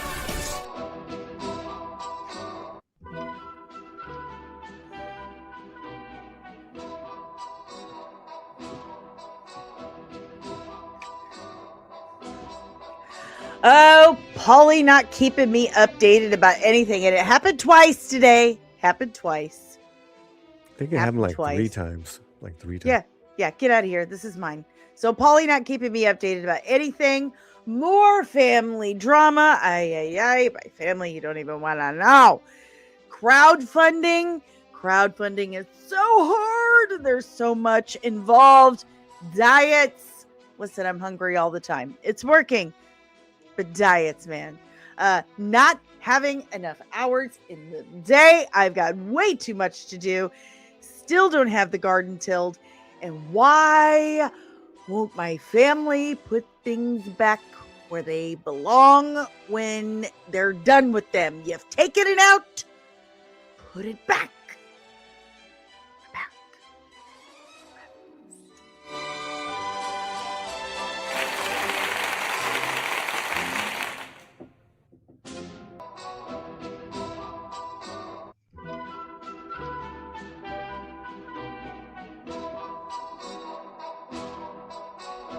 Wait a minute. Good job. I was trying to get rid of you. My turn. All right, here we go. Really good stuff there. Teasers, glimpses, teaser glimpse, poster presentations, but not a trailer. We've gotten so good in branding that we're so awful at the creative guts of the story. And yet I'm told I can't critique or judge or react to these things until I've seen the whole film. From Supergirl to Indian films, Latin America to Hong Kong, get your shit together. I don't care. If you put something up, I'm going to critique it. Yes, I'm going to judge you. Because that's what I do. Whether it's positive or not, negative or not.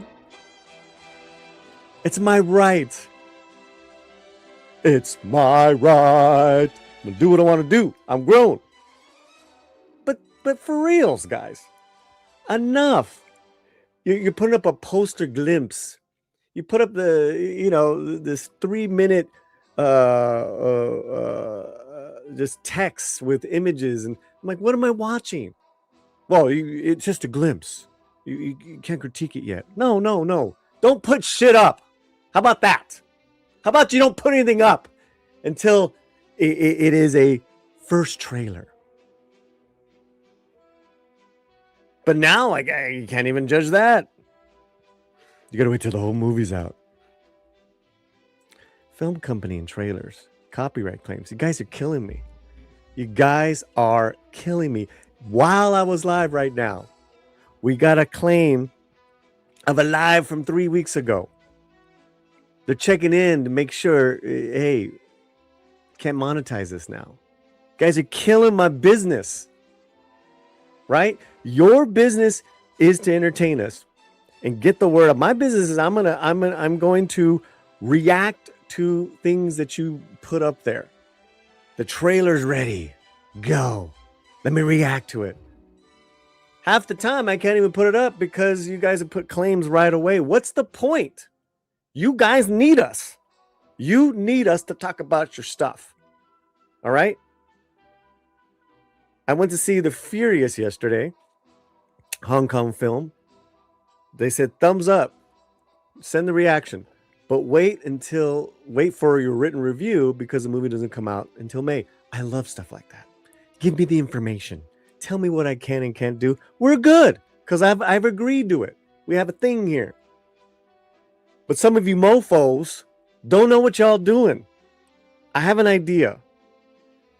When you put your stuff out there, let any and all YouTubers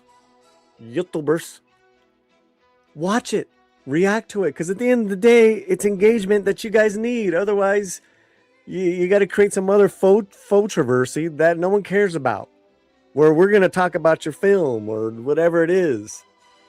But the claims are killing me. You're killing me, Smalls. That's all I got right now. I hate life. I don't. Copyright claims are annoying. It's so annoying, man. It's so annoying, especially when you're doing a trailer reaction. I just said, you see and hear me the whole time saying this is a commentary and review. My face and voice are there the whole time. I'm pausing, I'm rewinding, I'm fast forwarding. The volume is down. What more do you want from me? You've sent me the trailer. Allow me to review it. It irritates me. And then when I bought a license for something, just there needs to be a way where we can input the license when we upload things. Like, let me put that in there to make that clear. Nope. So annoying. I get it, man. I get it. We got all these thumbs ups, downs. What's going on? Is this like amaze? That's amaze. Yeah, I got so much crap for doing that last week. I know. That was hilarious. People are stupid. People that, yeah. Oh, anyways, that's our roast, guys. Especially when you're giving them attention, film attention, expand the audience. I mean, yeah, we're giving them. It's free publicity. You're welcome. I mean, you're welcome. These movies wouldn't even, our crowd wouldn't even know about these films. No. Oh, okay, maybe I'll check it out. All right, or I won't. You're judging a movie off a 2-minute trailer? No, I'm judging a trailer.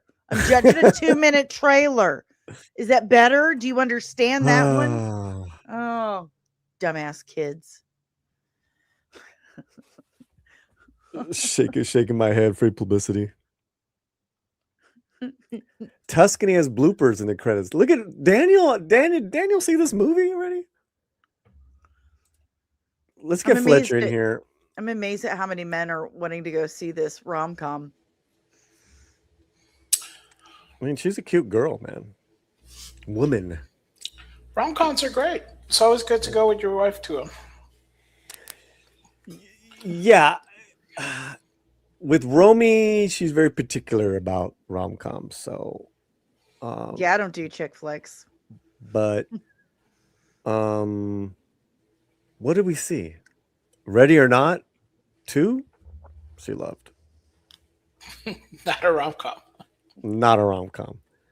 But Samara Weaving is pretty amazing in those films. Yeah. You know. But you know, there's room for all kinds of movies. But we do need, you know, like non-offensive entertainment out there. Come on.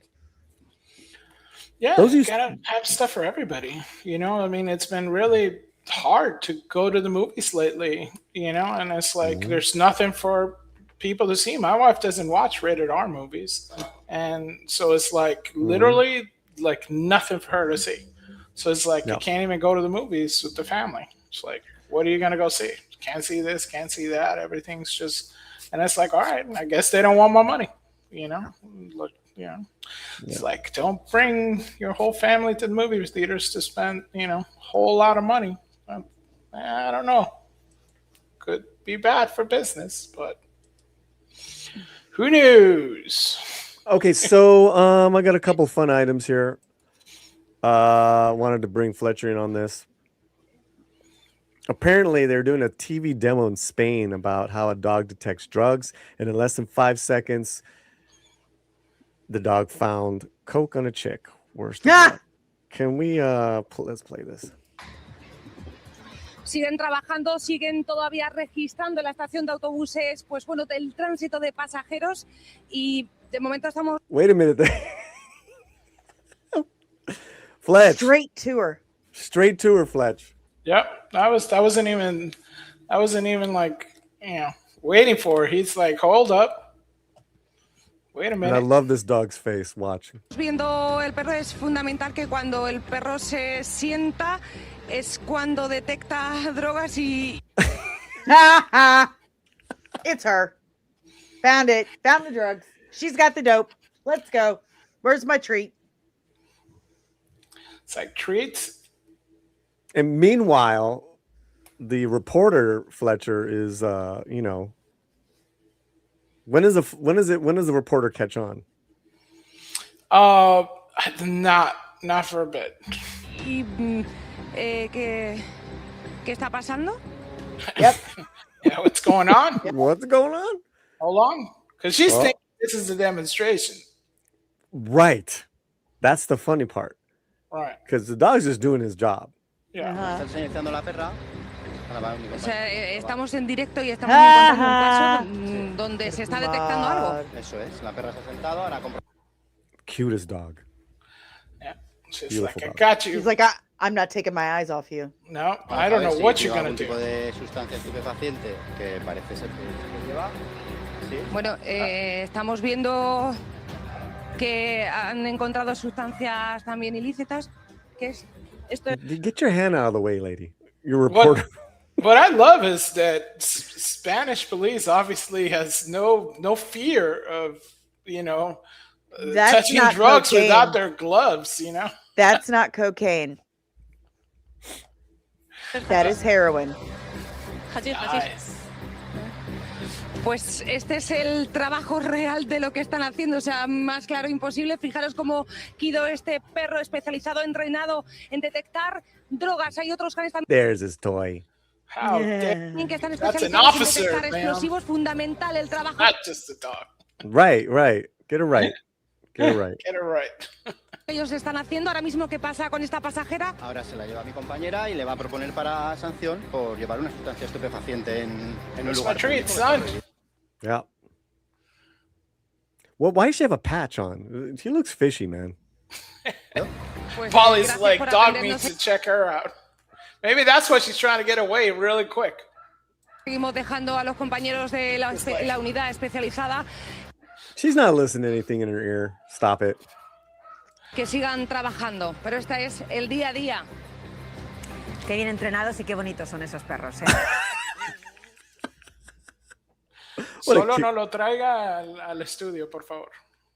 Don't bring him to the studio, please. Oh, that's great. That's great. How did you know that wasn't coke and that was Because heroin? cocaine is white. Everyone knows cocaine is white. Have you not watched a movie? It's kind of racist, man. What do you have against black cocaine? Yeah. Reality. I got one more for you. I gotta go. We still got a few minutes. I have to head out. You've Every had time, me for 2 Fletcher, hours. she's got to bounce. Oh, I'm sorry. I've been streaming for 4 hours today. Pardon me. That's not my problem. Vigo, back in the, I guess this is. I don't know how old this was. An actor played Aragorn in the movies. Explains why he believes there will never be a trilogy like the Lord of the Rings, but he does it in Spanish. Yeah, he speaks very good Spanish. Rodar la trilogía de El Señor de los Anillos durante mucho tiempo es algo que yo no creo que se va a repetir. O sea, series. I mean, he grew up in South America. Mm-hmm. Yeah, and it's funny because he has a Spanish accent, which is funny, right? Right. He's more Latino than I am. This guy's got a great accent. Donde ponen mucho, tienen alto presupuesto y pueden rodar meses o años, sí. Pero cómo se hizo esa película fue increíble. Y lo que hizo él ahí cambió todo para todos los que estábamos participando en esto. So, what is he basically saying, Fletch? So he was talking about he doesn't think that there's going to be another movie like Lord of the Rings, and they felt that it was something special that he was participating in. If I got it right, it was kind of low on my end, but I think that's what he's saying. And Danny, are you impressed with Vigo's Spanish? Ese proyecto. I'm always impressed with people's Spanish because I speak like 5 words. What are those 5 words? Those 5 words. That's mean. Leave her alone. All right. She, we'll get out of here. All right. But okay. we gotta talk about Danny's. Let's bring up her link again and talk about what's the latest. What's going on with Veiled Legacy? I got my first splash page today. I'm gonna send it to you, Paulie, because it's amazing. I have an absolutely incredible artist by the name of Evan Scale, and my first splash page is just absolutely incredible. This Midwestern rural family's act of kindness goes horribly wrong and turns into a supernatural home invasion, leaving a set of twins to survive the night separately and alone. Emma at the house having to hide and survive with is that the page I sent you? I sent you a page. Oh no, I'm going to put that up right now, but okay. This is what Fletcher's sharing, so that was cool. We're working our way to it. There it is. That's the splash page. And then the twin brother Jimmy has to try to get home, race against the clock to save his family, what's left of his family, from forces unknown before they're lost forever. So I am incredibly proud of what we've done here. It's something that's been a part of my life for 22 years, and I am incredibly blessed, fortunate, and grateful to have the opportunity to bring it to the world now. So, well, dude, go to Fund My Comic, support it, and there will be so many more pages like this. I promise you. We have so much more. This is going to be a 10-book arc. This is just one. Book 1 is called Midwest Gothic. Book 2 is, I'm almost done with the script for book 2, and that one's called The Gospel of Layla Fellows. This is an incredible story. And again, I cannot wait to bring it to you guys, to show you the whole completed package. It's something I'm insanely passionate about. We'll explain the dark side of the moon in a minute. That's a joke. But congratulations, Danny, on that. Let's keep it going. Anyone who hasn't, go and check it out. Consider backing this project. And you can back for as little as $1, and you get your name in the back of the book as a reward. And those rewards stack. The higher up you go, it goes up like $1, $10, $25, and $50. And each tier that goes up, you get everything that was in the tier before it. So Emma, absolutely, all the characters are a part of my life. It's a crazy story. It's an absolutely crazy story, but Emma is definitely a part of myself. Absolutely. Yeah, we did a review on your first, was it the script? That's book 1, Midwest Gothic. Yeah, book 1. So we reviewed it. No, it's some great characters, man. And we'll talk about doing a big kind of marathon stream before your your date is up. That's in August, right? Yes. So we gotta get you guys on that level of a few dollars here and there. You gotta get that going now. So consider backing Veiled Legacy. All right, get on out of here, man. All right, I'll see you guys later. Bye. Have a good one. You too. And here's the dark side of the moon right there. New images. Fletcher from Artemis just came in. No, this is it right here. This is it. This is from the Artemis cameras. Isn't this you mean the cracked side of the moon? Well, you say cracked, I say dark, the backside. What a load of crack. Yeah.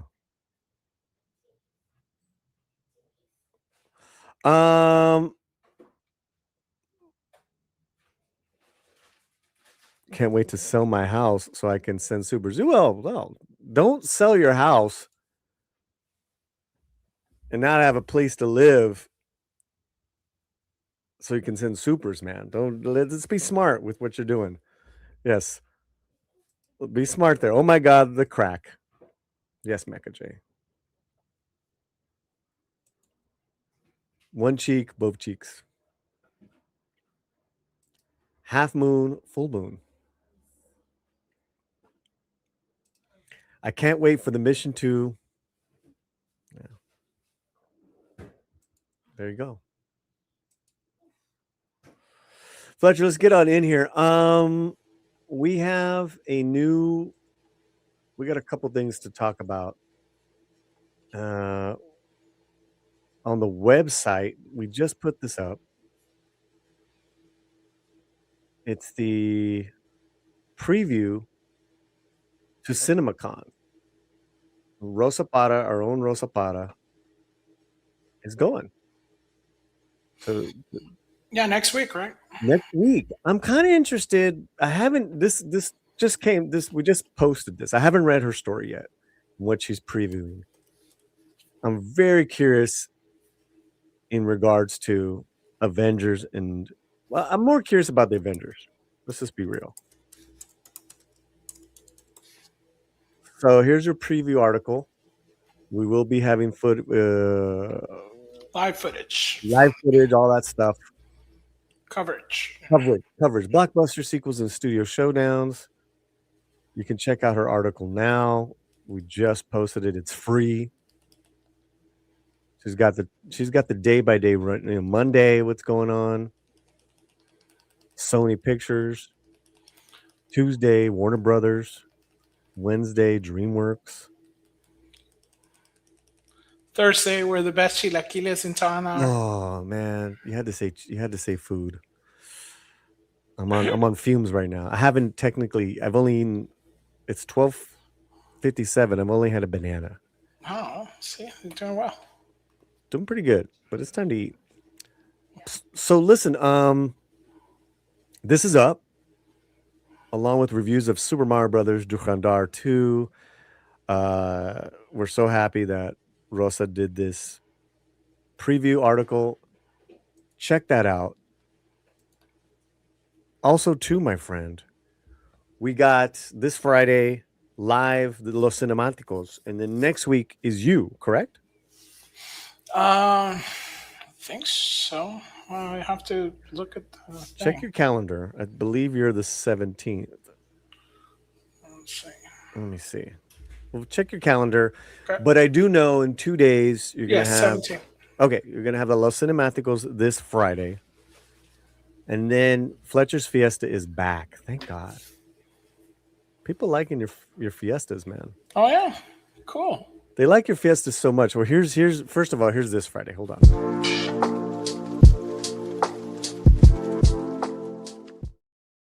I like that D is always looking surprised in that. The best picture. It's the best picture. Let's play it one more time. This Friday at 7 p.m.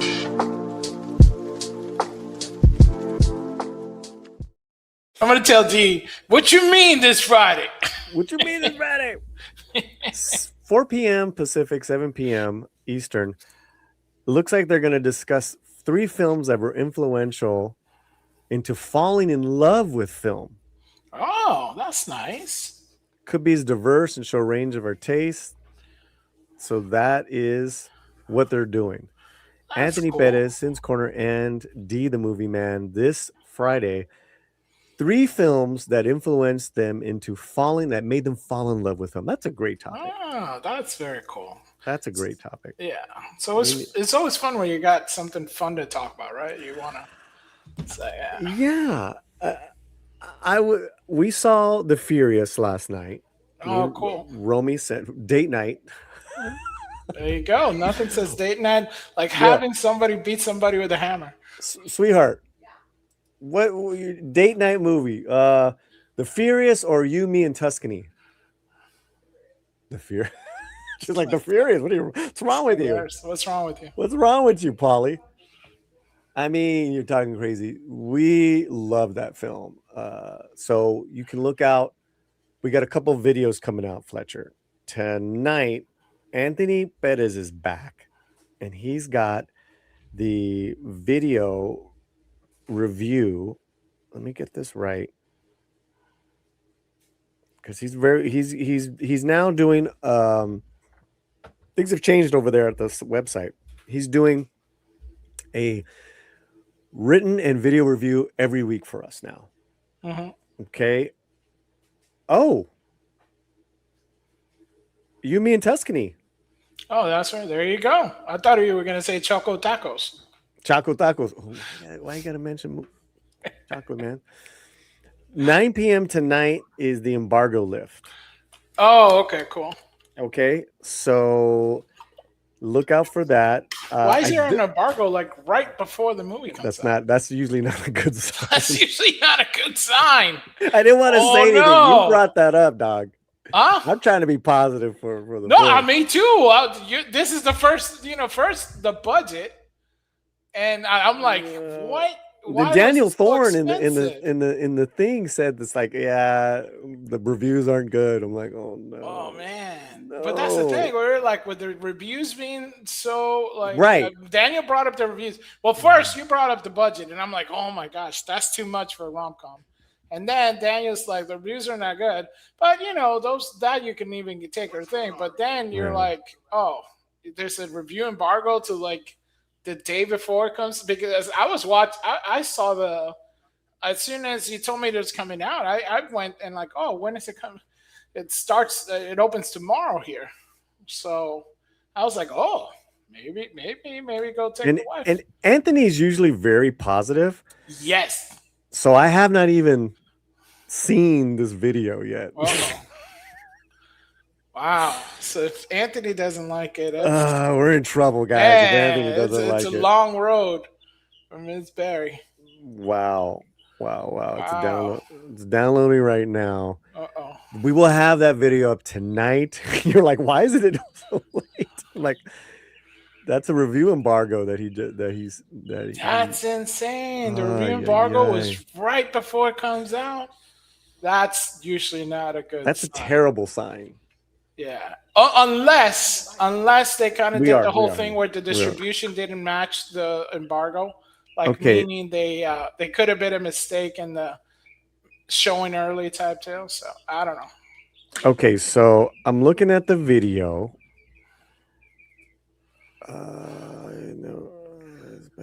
No spoilers. Okay, I'm gonna say it. Generic, cute, and charming. Okay. It understands what kind of film it is. Reminds me of rom-coms from back in the day. All right. Well, that's not a bad review. I'm waiting for his rating.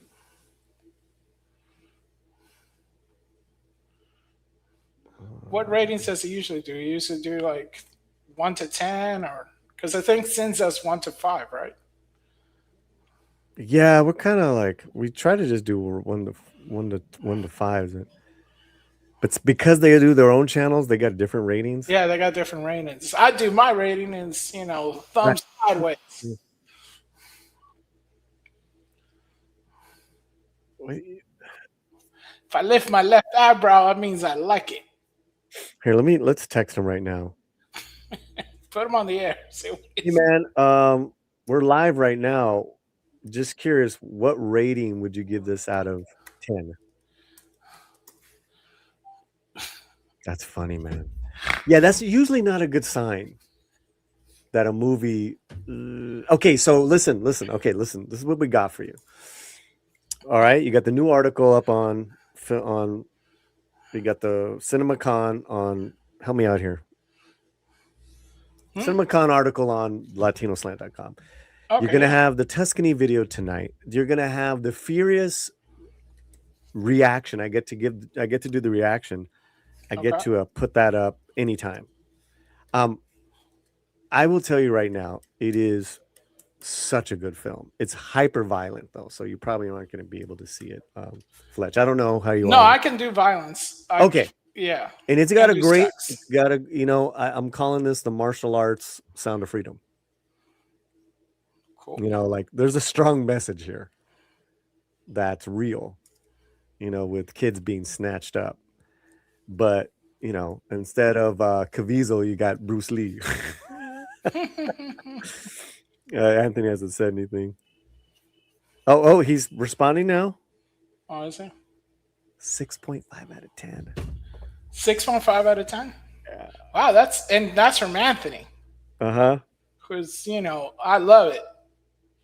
He's a very positive. He's very, very positive.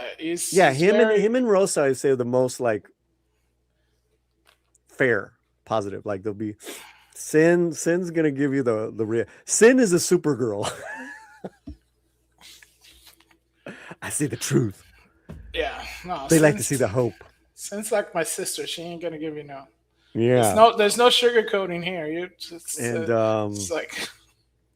And D will surprise you because he liked Kalika, and I could not. Well, D really like experimental films, right? Well, he watches because he watches the film festivals for us. Yeah, so you like because it's funny because D is like similar to my wife. They have very eclectic tastes. So when I don't get a movie and she like describes it for me, I'm like, oh, okay. So I missed that. Yeah. I didn't see that. They kind of go like deeper into a film. I think at least Well, D surprising with liking Kalika so much. So I finally saw Kalika. It's charting on Netflix. We did an article on it. Listen, it's a horrible film. I'm not seeing the underlying belly of the underlying belly. I don't need to see it. I've had enough of it my whole life. But there's some interesting moments in Kalika, some redeeming moments where, but Romy tried to sit with me and watch it. And she's like, no, gotta go. You're just insensitive to the Latino plight. Well, she's Brazilian, so she don't I don't know. I want to hear that. The music was actually pretty good, which he's a rapper. The JD guy. Anyways, all right, you got videos coming up from us, guys. Make sure you are subscribed to our channel. Make sure you are subscribed to our free newsletter because that's where you get the new articles. Okay, it's all on LatinoSlant.com. But I think we got some stuff here. What do we get? What do you get? What did I get? Oh yeah. Eclaim Thompson, member of the channel, member for 38 months, says, describe your favorite taco. What is it? You first. Oh, that's kind of hard. I mean, my go-to taco is carne asada because it's hard to mess up, right? Mm-hmm. The second favorite would be carnitas. Then you have al pastor. Actually, I don't get it too often because it's hard to get. But if you ever get a chance and it's a decent taco shop, try Tacos de Nopales. It's really, really good. If you're feeling adventurous, I would do potato tacos. They usually roll them up like flautas in most American establishments. But sometimes you can get them. It's usually it's cheese and potato on a small tortilla that's fried on both ends. Those are delicious. Grew up eating potato tacos. So Yep. Listen, you can't go wrong with potato tacos with very well made, good, fresh made carne asada with cilantro and cebolla, right? And some nice nice beans in there. That's amazing. That's amazing. But that's more of a burrito though. Now I'm starting to do burritos. But chile verde, carnitas. Pretty amazing. Yeah. Pretty amazing stuff, guys. And then potato and chorizo, yeah. Well, chorizo you can add to a lot of things, which is what I'll do. Which is what I think I'm gonna do because I heard the pork chops already. So I think what I'm gonna do is chop up the pork chops, throw some chorizo on there, and see what other we have because I want to throw it in a tortilla right now. There you go, pork on pork crime. Pork on pork, it's just some of the. I'm gonna pork it up. She's telling me to go. Pork it up. Pork it up. That's the name of my new band. That could be the name of the bubble band. Pork it up. Pork it up. That's how you do it. Wow. I don't think they'll like that. Yeah. What's going on, Azteca Aguilar? I don't want this pork chop. I want his life. Blood in, blood out. Love it. Love it. Love it. It's good to see you, Azteca. I love chistora in tacos, the meld of two worlds. What is that? Nice. Cheese, like cheese mix. What is a chistora? I don't know what that is. Well, chistora is it's a Spanish sausage. So it's like a how do you call it? So it's like that's amazing. You know what you probably had? The most similar thing to a chistora is in California. I think you would. Have you ever had Chinese sausage in Chinese restaurants? Yes. You know how it's a little bit tangy, fatty, right? Yeah. So that's how it kind of tastes, if I would describe it. So. Yeah. All right, it's time to eat, guys. There you go. Fletcher, thank you so much. You're welcome. I appreciate you, man. You guys have a great rest of your Wednesday. We'll be back live, Los Cinematicos, this Friday night. Say adios, Fletch. Adios, Fletch.